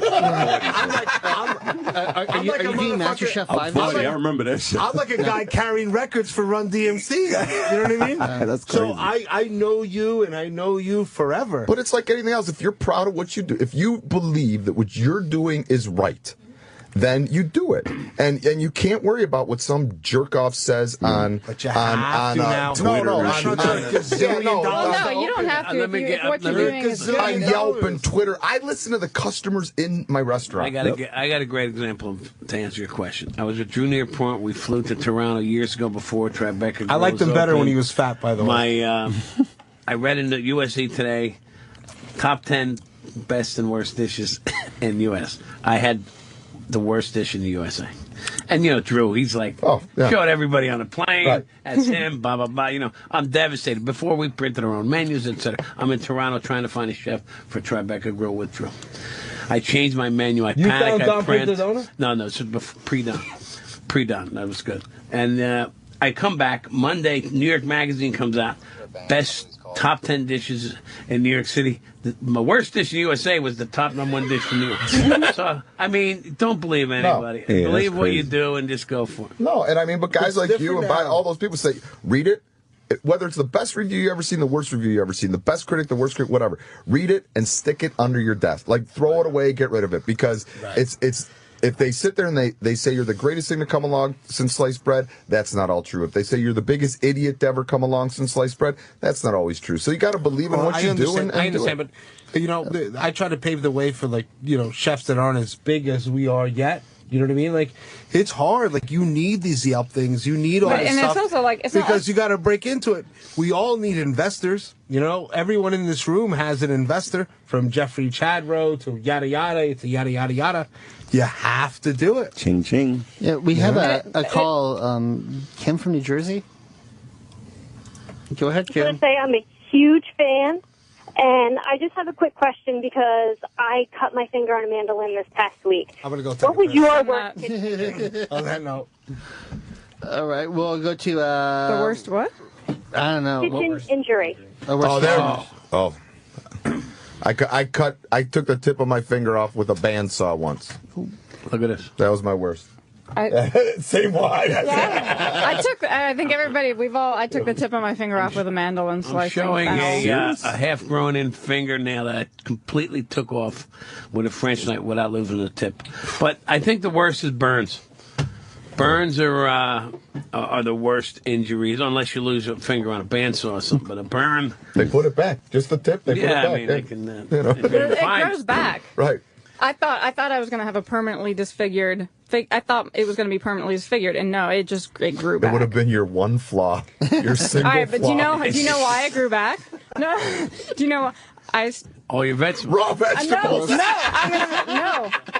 All right, after I sliced my finger off, okay? Some guy's like, oh, it's like, you know, when you get stung by a jellyfish, the best way to heal anything is what? Pee on Soak it. it in your own pee. Yeah. So Damn. I did that Jeez. at a table, and I sat at a table with John Whitehead, who was the former chairman of Goldman Sachs, and we sat there, and little did he know I had my finger in a cup of my own pee, and it grew back, and I don't know, you can't tell the... No, wow. Sounds But yeah. I'm missing an ear. If it happens, if you have a mandolin injury, pee in a bowl, put your finger in it, and everything's going to be all right. Jesus. Yeah, Wow. we have a big baby on the phone. Whatever. Hello? Yes, sir. This is Big Baby again. Loving the show, Roland. I'm a slobbo myself. And who cares? What's up, man? Hey, what is veal, and how do you cook it? Veal? What is what? Veal. Veal. Veal. Baby calf. It's about a 12-week-old. Is it 12 weeks or 16? It depends. Yeah. It's all in that bad. vicinity, 12 I'll to answer your 16. question. Most cattle or steak, they live to about 12 months or 14 months. A veal lives about 12 weeks.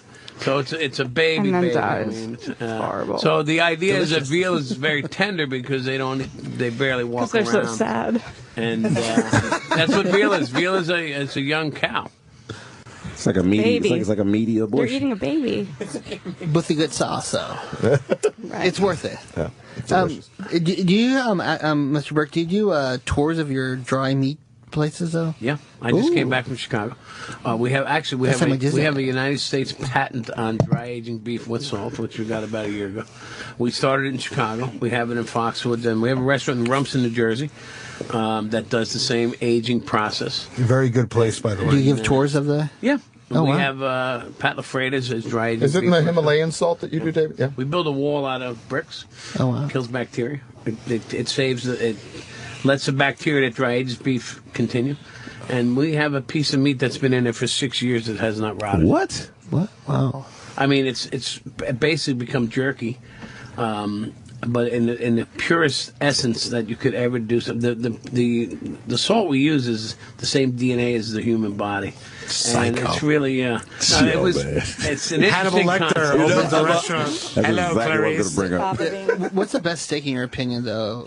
What to order? A free steak, mother.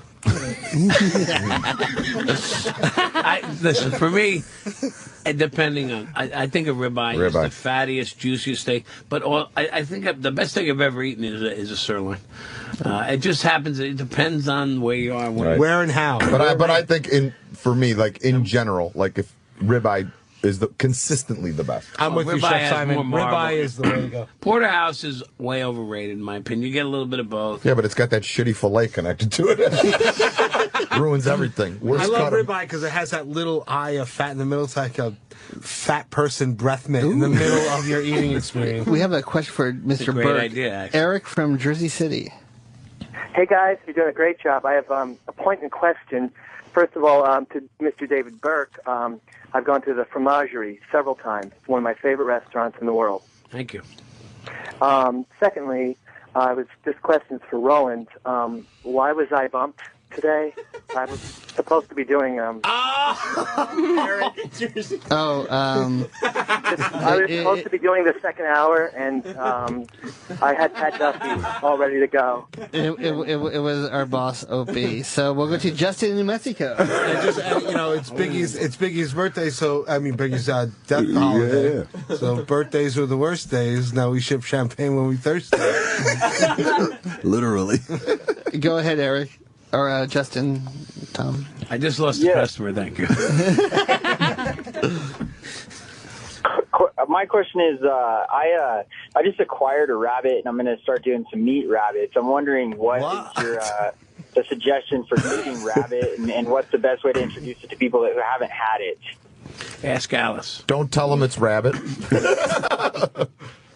I mean, the loins and the tenders are super lean, so typically you got to wrap them in something fattier, like bacon or something of that nature. Would you guys agree that you have to, half of the animal you have to cook one way with rabbit and half the other way? So it's either grill or braise or bake or braise, or anyone that tries to cook a whole rabbit, unless you're in fucking Lord of the Rings, it's going to taste like shit. No, it's like cooking a whole turkey, but right. I think there's simple ways of doing the dried loin meat, and playing with a rack is too much. No, but it's leg never meat too is much, stewed, loin meat. But you can make if you treat the loins like veal, like salt and boca, and do something simple like delicious. that. You got or even a cutlet, a rabbit cutlet. Breaded like a chicken, like a schnitzel, and do a rabbit schnitzel, rabbit cutlet, rabbit Milanese. I think you'll have more success. That's why he is who he is. Jay in Jersey, go ahead with your question for the chefs. Hey, Jay. Hey, what's up, guys? How's it going? Hi. Who kid? What's up? What up, son? Hey, I want to ask the chefs, what's the benefit of having the customers sit and eat in the kitchen? I've heard of this. I'm not sure why you do that. No, I think for a lot of customers it makes it a more enjoyable experience. Just depends on the customer. Like at Lola, we have a table right on the end of the kitchen. It's not in the kitchen, but it's like on the end of the service. And there's some people that love sitting there. Some people hate sitting. They want to watch the show. It's cooking's like a show. Yeah. One of the advantages is I opened one in '92 at the Park Ave Cafe, but it was enclosed, air conditioned, 10 people. You get to know the people. They call you directly for reservations. There's a connection. It's like doing a cooking class every night for people. Right. So if you're doing 75 people a week, if you're there every night and you get to know them, there's a way of cultivating that into VIPs. What happens if the guy that's running the 10-seat party is an asshole douchebag, rich yuppie motherfucker? We have a curtain. We have Matt in Cincinnati. Go ahead, Matt. Connecticut? Or Connecticut. I can't read. Matt, wherever you are, speak. Hey. Oh, yeah. We're in This question's for Michael Simon, imagine.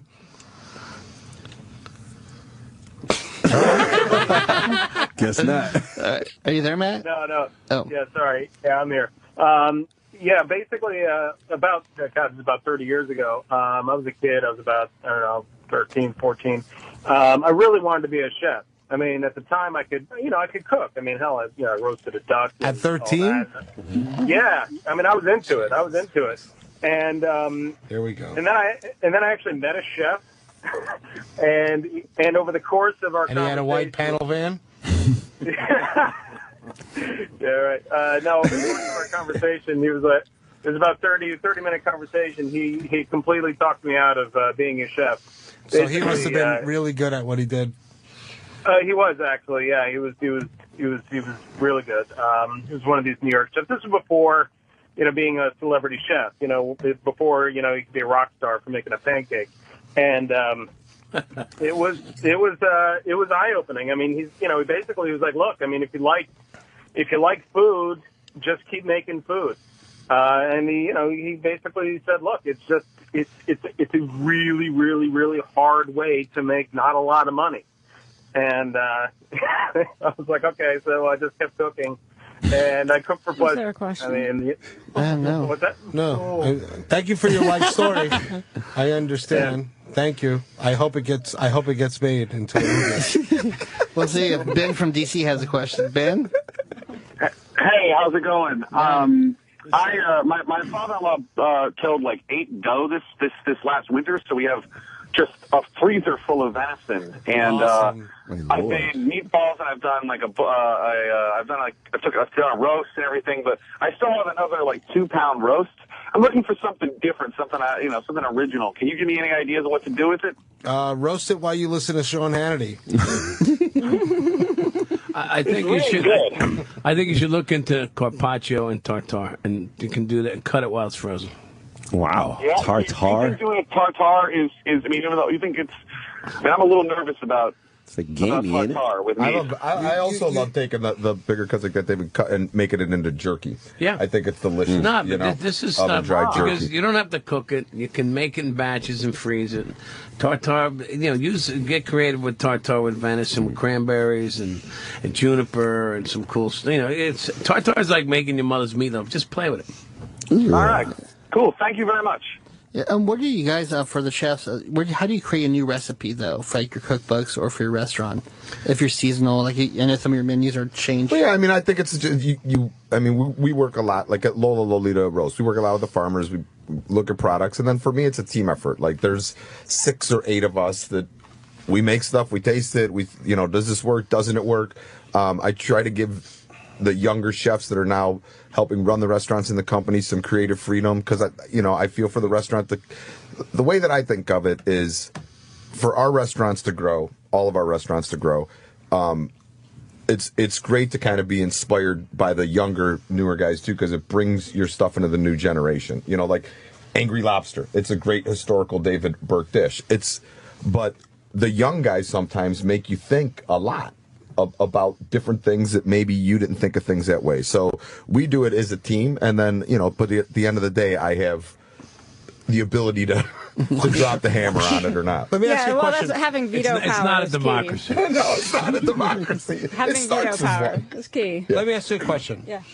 You do this whole pure food and wine thing, right? So that's fantastic. Thank you. What happens when you work for Bain Capital, whatever, you get the real world, right?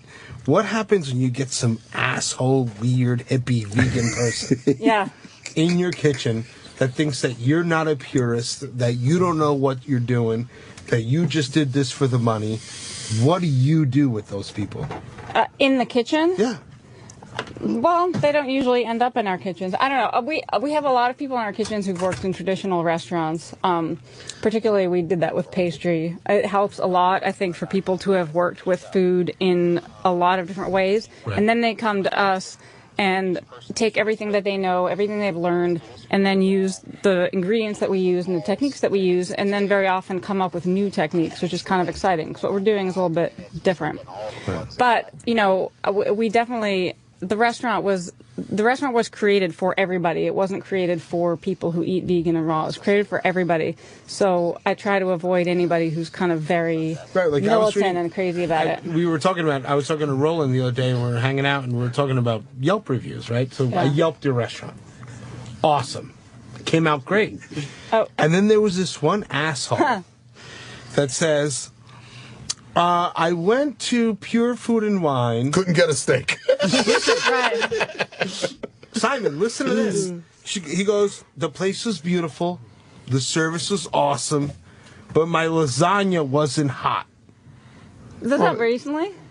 I don't know. I read it. Were they from- joking? No, that's serious. My lasagna wasn't hot. I should have known. My girlfriend brought me to a pure vegetable place, and he gave it a fucking star and fucked up the Yelp review. Damn. Whatever. I mean, you What know. a fucking fuck Yelp. man cunt. You know what I mean? Like, what the fuck? Who does that? But like that's the thing with Yelp. It's like you can't, occasionally somebody has a legitimate. They had a legitimate issue, and That's and a the real thing is like person. you can actually respond to them on Yelp privately and say, look, if you Oh, had I a do. problem, let me know, whatever. But a lot of times people just say. But and the shit people and- reading the reviews, I think, know that here's a guy that didn't know what he was getting into, and he's just Yeah. a little bit ignorant. I got a joke for you though. Do you know vegan's an old Indian word Yeah. for bad hunter? Seriously? I'm sorry. It's my only vegan joke. Do you guys have any cookbooks on the horizon coming up? You can go on, Berkey. No. Yeah. I do. And when is it going to be released? I have another one. Carnivore came out this November. I have another book coming out next November. It's based on a segment I do on the Chew. It's 5 and 5. So I love that segment. You did chicken française last time. Yeah, so 5 ingredients in 5 minutes for under $5 a person. Yeah, that's great. And you did like side dishes and all that at the shoe. Yep. So what do you have coming up in Subway? Yes. I was going to call it Subway, but someone they said it was already taken.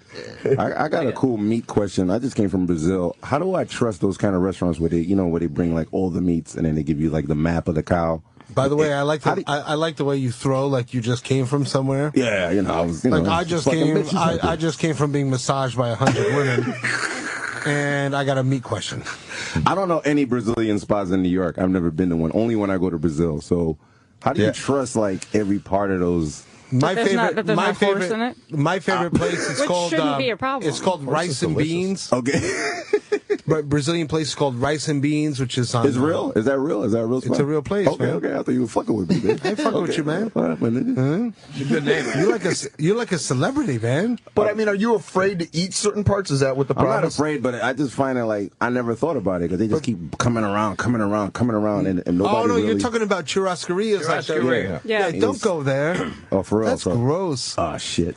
Like, well, are you serious? I don't think it's gross. It's I called think like it's a pretty good medium well palace. Like you want to eat the worst that every meat can give it's you. like Brazilian dim sum. Bring it out, bring it out, bring it out. Is there a spot in New York where it's like official, like every part is on point? There's one on 46th Street. Listen, go to Medieval Times if you want a show. If you want Brazilian food, I'll talk to you. Okay. But I mean, when you go to Argentina, I mean, those kind of places, though, it's done very. I haven't been to one in New York, so I can't comment on it. No, I'm sorry, Brazil. But I had a brain But fart. also, I was how do you thinking know? about Argentinian. That's what I'm saying. How do you know it's not horse? You don't know. It's like with fish. It's like 60% of the tuna is not real Well, in tuna. America, in Dubai, where the hell they get I think- where they get I the think- fish from in Dubai? I think no chef would disagree that horse is delicious.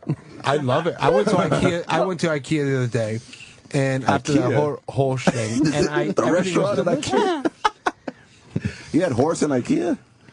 They do. They have horse in IKEA? How They dare do. you? Not here. Sorry, man. I'm sorry. We'll take one more call. Joe in Jersey, go I ahead. apologize. Go ahead, You Joe. must respect my Thanks for the authority. question. You're our last caller of the day. Go ahead, Joe. Yeah, I have a question for the young lady there. Are you opening a restaurant in Parsippany in early spring? In where? Parsippany. Parsippany, No. New Jersey. No. It's beautiful. It's exit 132. Really? Should I check it out? Don't go there. You'll get like ticks or something. No, hey, come on. Yeah, Jersey's rock and roll, man. No, we're in Manhattan. Okay, all right. I just sort of signed for a new Parsippany. restaurant, and I thought from your conversation it might have been you, but I'll catch you in Manhattan then. Yeah, please do. We'll be here. You got a stalker, yo. I think he's stalking you, yo. You smell like lilacs. Parsippany. I'm wearing David Burke bacon stuff. Wow. That was awesome. And that's just a start. Spraying my mouth. Stop. The people who are opening restaurants, what's their biggest mistakes when they try to open a restaurant, though? Having chairs with cloth on them. Under Sorry. budget. Yeah. Cloth, yeah, cloth. No, we have chairs that we have cloth, like they're nicely upholstered chairs, and I have nightmares about chairs. So I mean, decor-wise, there's a gazillion things that can go wrong. I think the biggest mistake is not having the right people in the right place, or not having. When you have a few places you can cultivate like a team and go do something a little easier, there's always going to be mistakes. It's like creating an album or something like that. There's so many moving parts in a restaurant. Like we mentioned earlier, opening one is probably the hardest thing you can do. To open 2 a year and to try and continue to do it, it doesn't get easier. It doesn't get easier. Your mind just takes a little breather. It's like, okay, I'm not going to stress out about the coffee cup as much as I did. And even when you do reputable, like the B spots, we've done 7. And it gets easier, but it's still... It's easier because you're trusting people. Right, but it's still... We opened 4 last year, and that was a lot. It put a huge strain on our company with 1,000 employees to fall back on. Wow. So it's still brutal. So guys, I think it would the be name fair. is very important too. I think it would be fair for everyone listening that wants to open a restaurant, because that's why they're listening, most people, is say, I opened a small restaurant in New Jersey, right? So it cost me $80,000. And don't to get it set up, right?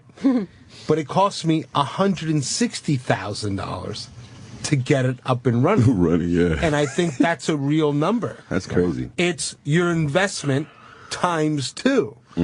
And then go open a restaurant.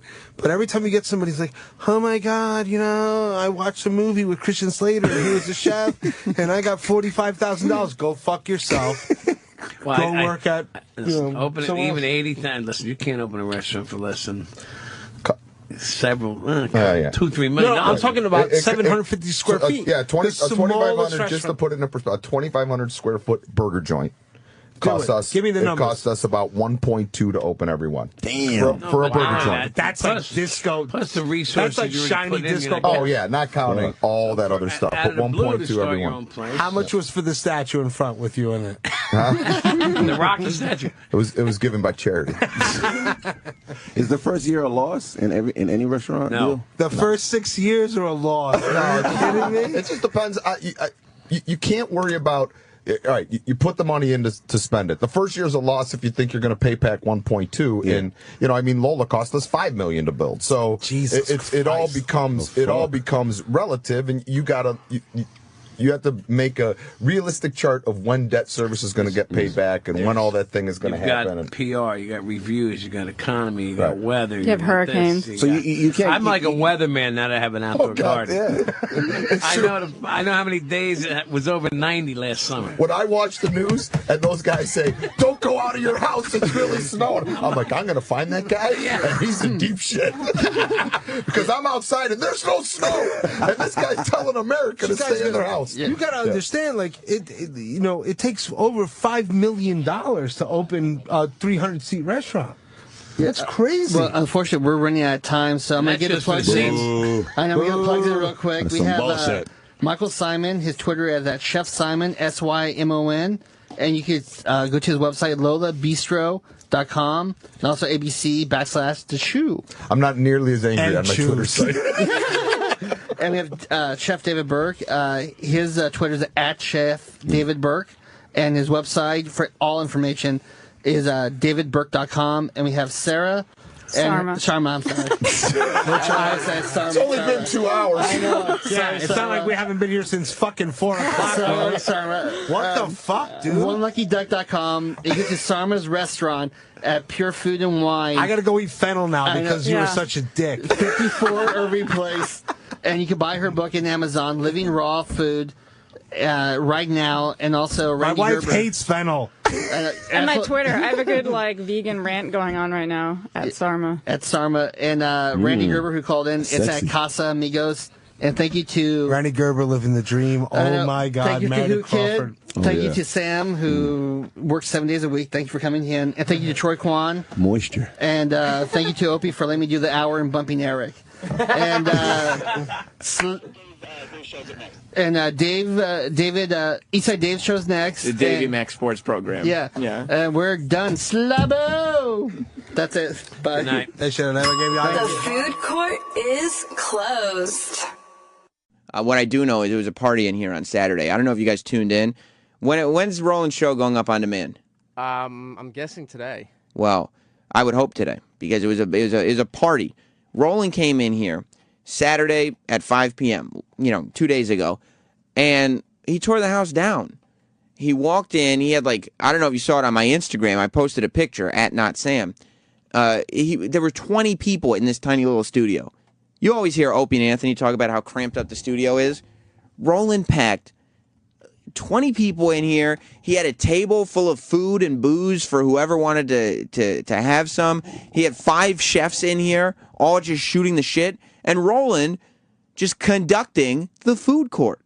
He was the guy. He was the Mac. It was the return of the Mac is what happened. Well, that's an old one. That's right. Opie showed up. I was here. Troy was here. Opie showed up. And Opie didn't even get to go on the air. Who Kid? DJ Who Kid from After Opie and Anthony. Dave came in here, and the Dave that you heard on Saturday, thank you, JT, was stone cold sober. I mean, that's just Dave every day of his life. Dave followed up Roland's food court because what happened was Opie was here, and he was off mic. He didn't come into the studio and goes, he tells Troy, who's in the other room, Troy, this has got to go on for another hour. I mean, this is great. And we had spoken to E-Rock, and he hadn't committed to doing a show as of Friday afternoon. And he wasn't there yet. He wasn't in the building yet when we saw him. So he hadn't committed to doing this thing. So we had nothing. We hadn't promoted anything. We hadn't scheduled anything. So we were like, okay. And then I slipped Roland a note saying, dude, he probably had 3 minutes left in the show. I was like, you can go another hour if you want. And Roland goes, yes, I do want. And we took a break and we did another hour. Unfortunately, immediately as we're announcing that Roland's food court is going that extra hour, Eric comes walking up the hall, unaware that he's just been bumped. No, we heard. Because he was going to do a surprise show. And he brought his friend Giddles, and he brought Pat Duffy, former intern Pat Duffy, MVP, Hall of Famer, first candidate. Crazy man. Insaniac, Pat Duffy. Mm-hmm. What was the show going to be? There was a bunch of different stuff we were going to talk about. You're not going to tell me? Oh, no. I may save some of it for the next time if I do it. Are you going to do it? I think next time I'll do it. You see what happened. How did it feel, Eric? Doesn't Pat Duffy live in Pennsylvania? Close to it. How did he get here? He came over to my place, and then I brought him in. Oh. So how far of a drive is that for him? Wasn't that far for him to get to my place. Still, an inconvenience nonetheless. How did it feel to show up here and find out that you'd been bumped for a second hour of the food court? Honestly, it was fine because I had not committed to anything. I said I didn't want to do it. Then around 3 p.m. on Saturday, I was like, you know what? Rather than playing a rerun of something, yeah, I'll go in and do it. But it couldn't have felt good with your friends there with you. Like they didn't care. They were just happy to be up here. You bring Pat Duffy cared. Okay, this is a guy who's wanted to get over for so long. Yeah.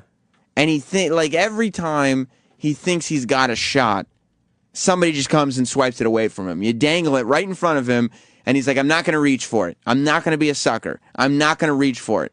No, seriously, dude, just reach for it and you can have it. Okay, I'm reaching for it, and then they pull it away. Pull it away. You can't have it, buddy, you sucker. Why would you reach for it? Why would you do that? He wasn't feeling good. Giddles, your friend who we don't really know, was probably sitting there being like, first of all, why is my name Giddles? And second of all, I thought Eric had some pull around here, and now he's getting bumped for a food show? Oh, Giddles didn't care. He didn't care. He was watching the whole circus of Roland's show. He was just amazed by it. Who Kid was here. He witnessed Eric get the bumperoonie. Have you ever gotten bumped off a live gig, Who Kid? Hell no. Eric, man, where's he at? He's in there. It's humiliating, isn't it? I mean, Eric was cool with it, man. But that's, I mean, do you think he really was, or was he a little like, oh, God? He didn't get called to get bumped. He got bumped on some organic shit. He didn't get bumped because he's whack. He got bumped because it was like, yeah, but isn't that worse? Like, wouldn't you rather get a phone call that says you're bumped instead of like he was already up here. Doesn't matter. I wasn't committing to. I didn't commit to doing the show at that point anyway. But instead of showing up and being like, I'm here to do my show, and then everybody's like, no, you're not. They gave you the fart sound like, whack. I would think it had to be humiliating. Did Pat Duffy say anything to you? He wasn't humiliated. He was no. happy. If I was, he didn't want to do it anyway, did he? If I had committed to it and there was promos and everything running, and then they did it, then yeah, I would have been pissed. Yeah, that would have been I great. never said yes to it. So why don't you do it this weekend? Why don't you take the 2 hours yourself? I can't this weekend. I'm not around. Where are you going to be? I'm going to be helping out some family. Doing what? House stuff from Sandy. Personal shit. Sandy's over. Yeah, but the damage isn't. Yeah, it is. I look at my neighborhood. Everything's fine. Well, yeah, you weren't on the coast. Oh. Yeah, I can't believe you had David Roth up here. Man. David Lee Roth was up here for 2 hours. Van Halen? No breaks. Yeah, no breaks, just chilling. Get the fuck out of with here. David Lee Roth in some overalls for 2 hours. Did you see what he was wearing? Is he looking normal? Or Yeah, he looks like a normal dude. He's got dark hair, slick back. Van Halen though? But he's not wearing tight pants anymore. Now it's kind of baggy overalls. Nah. Like his pants are He's looser. He's a homie now? I don't know. Like he's a homie. Like It ain't sagging, is it? Like 1992-ish. Like he looks like he might fit in okay in like a Naughty by Nature video. Sam, check your phone. I sent you the photos. You can show who kid. Get the fuck out of here. He was up here? Yeah. Fuck is he at? I think he just finished recording Boneyard with Jimmy. Because he made me like white people back in the days. We were actually just talking to him about that black people liked Van Halen. Because he was influenced by urban music. And their opening acts, they would purposely book to get the black crowd coming in there. Like Earth, Wind, and Fire, they had on right as they were about to break. They were the opening act for Van Halen. Earth, Wind, and Fire was the opening act? Yeah. He said that? Mm-hmm. I didn't know that. But I thought, I'm a racist guy, so... I know. He came out with Running with the Devil, so when that song came out, I decided to be white right there. And black people, they don't like the devil. I love the devil. So you can check my Instagram last night. I had a oh my threesome. God! He saw my Clinton. Yeah, I did. Clinton, Alabama. Hey, Slam and Sammy, what's going on? I just learned that Pat Duffy is, in fact, the Charlie Brown of radio shows. Every time Lucy puts the ball up, oh yeah, he tries to kick it. Eric is propping that ball up for him, and then Pat Duffy shows up, and he's like, "Just kidding, Pat. Back on your ass." Did you feel bad that you did that to Pat Duffy? That I you didn't do that to him. You got his hopes up, and then you failed. No, he begged the next time I was going to do something if he could come up. I said, sure. And then this happened. Right. I mean, this is a guy who interned for us forever. I saw him. And just, you saw the tear in his eye, right? It was like a whole crew of crying white people. Man. Exactly. He wasn't crying, though. No. That was good. You were fine because you're heartless. Everybody wanted their shine. Everybody wanted to get their little shine on. Right. Get their props. Isn't that a racist term? What, get their shine on? No, that means you want to get props. You want to get but I couldn't call you... if you called him a shine, that would be a problem. Would you have a problem with that, Who Kid? I'm lost. I'm white now, so what's a shine? A shine? That's a racist term. Is it? Yeah, you didn't know about this? What does that mean? Oh, Who Kid, if you only knew, you're obviously not white. White people have so many terms for black people that you don't even know. Shine, what does that mean? It's just like a black person. For Yeah. It like a shoe shiner? Like I guess. I don't know where it comes from. Do you know where it comes from, Eric? You're racist. We learned it from Anthony, so I don't know. Yeah. That's probably the only thing I hate that black people do is shine shoes. You wish they wouldn't. I hate that shit. You're walking through Grand Central like... I had to be white when I saw that. I was like, I'm going to be white forever. Running with the devil. Speaking of whiteness, I was following you on Instagram like you were saying. I told you, every daylight saving times, you have to have a threesome. I didn't know that. I do it I don't do it twice, but I do it at least once a year. And I have these two girls that we always meet daylight saving times. We have crazy sex in front of my wife. The Who Kid took a point of view shot of these two Asian girls in his bedroom. One approved the threesome, as usual. One of them approved it. Yeah, I mean, you have to have one approve it. One is ready to fuck. Uh-huh. But the other one was like, yo, if she don't fuck, then it ain't a threesome. And when she put her finger up, I was like, ugh. Right. So you had the threesome going on. I did it for E-Rock. You were taking pictures in memory of E-Rock's show that we lost. I was like, ugh. In memory of E-Rock's stillborn show. Your show truly was an abortion of a show this weekend, E-Rock. No, because it didn't go on the air to be an abortion. Right, we killed it before it was born. It was an abortion. You know what I'm saying? That's not true. Well, yes, it is. No, it was not scheduled to happen. Yeah, but then it was, I know, but, you know, it was like a surprise baby, and then you're like, fuck, let's get that taken care of before it comes out. But you know what's crazy? Roland, I mean, I heard on the grapevine that Jay-Z's people that own Ace of Spades heard the show. What's Ace of Spades? It's Jay-Z's. He owns the card now? No. The Ace of Spades. He owns everything. Some nigga shit. He owns like some champagne, like it's like some expensive bubbly. You know what I'm saying? But so he jacks up the price because he's actually trying to keep black people away from his drinks now. So he's Obama's man. Yeah. He can do that shit, man. Yeah, You know, yeah. he's a nigga. But other than that, I hear that Jay might come up here because of that cooking show. What? Yeah. To do the cooking In the show? grapevine. I got a text because, you know, I was very ignorant and ratchet when I came on. Right. And Ratchet is... I know those people over there. And You do? Jay-Z was kind of happy with the show, and Jay might come up here for that. Oh, my God. If you could get Jay-Z up here, I'd be the Illuminati? happiest boy there is. I love Jay-Z. What? Yeah. You got to love Jay. If he's a gold, though, you got to get real gold and chip it and put it on a chicken just for him. That's what he eats. That's it. Him and Donald Trump. Like only people with gold banisters on their stairs. Why have the gold banisters? All you're going to do is get fingerprints all over. I don't know. Mike Tyson started that shit. Having gold There's banisters? gold all over because, you know, 50 bought the mansion. It was gold everywhere. Yeah, but Mike Tyson had to sell it, though, because he lost all his cash, right? Yeah, that's what. It was gold everywhere. Yeah. Motherfucker. He's like Trinidad James. All gold, everything. I remember Mike Tyson's MTV Cribs. I knew that Mike Tyson was now being just really wasteful because not only did he have gold everything, but then he had like every X-Men action figure ever made. Like he had tables and it was full of X-Men toys. And when I was like 13 and watching Mike Tyson on MTV Cribs, I was like, that's the shit, son. Yes. Damn, yes. You're so white right now. But other than that, So he are did you, OD. though. Yeah, I was white too. But he OD'd, though. He bought every girlfriend a car or multiple cars. He bought their mothers a car. Oh, Roland said if you run to the lobby, you can get a David Lee Roth picture. Yo, I'm out of here, nigga. All right, peace.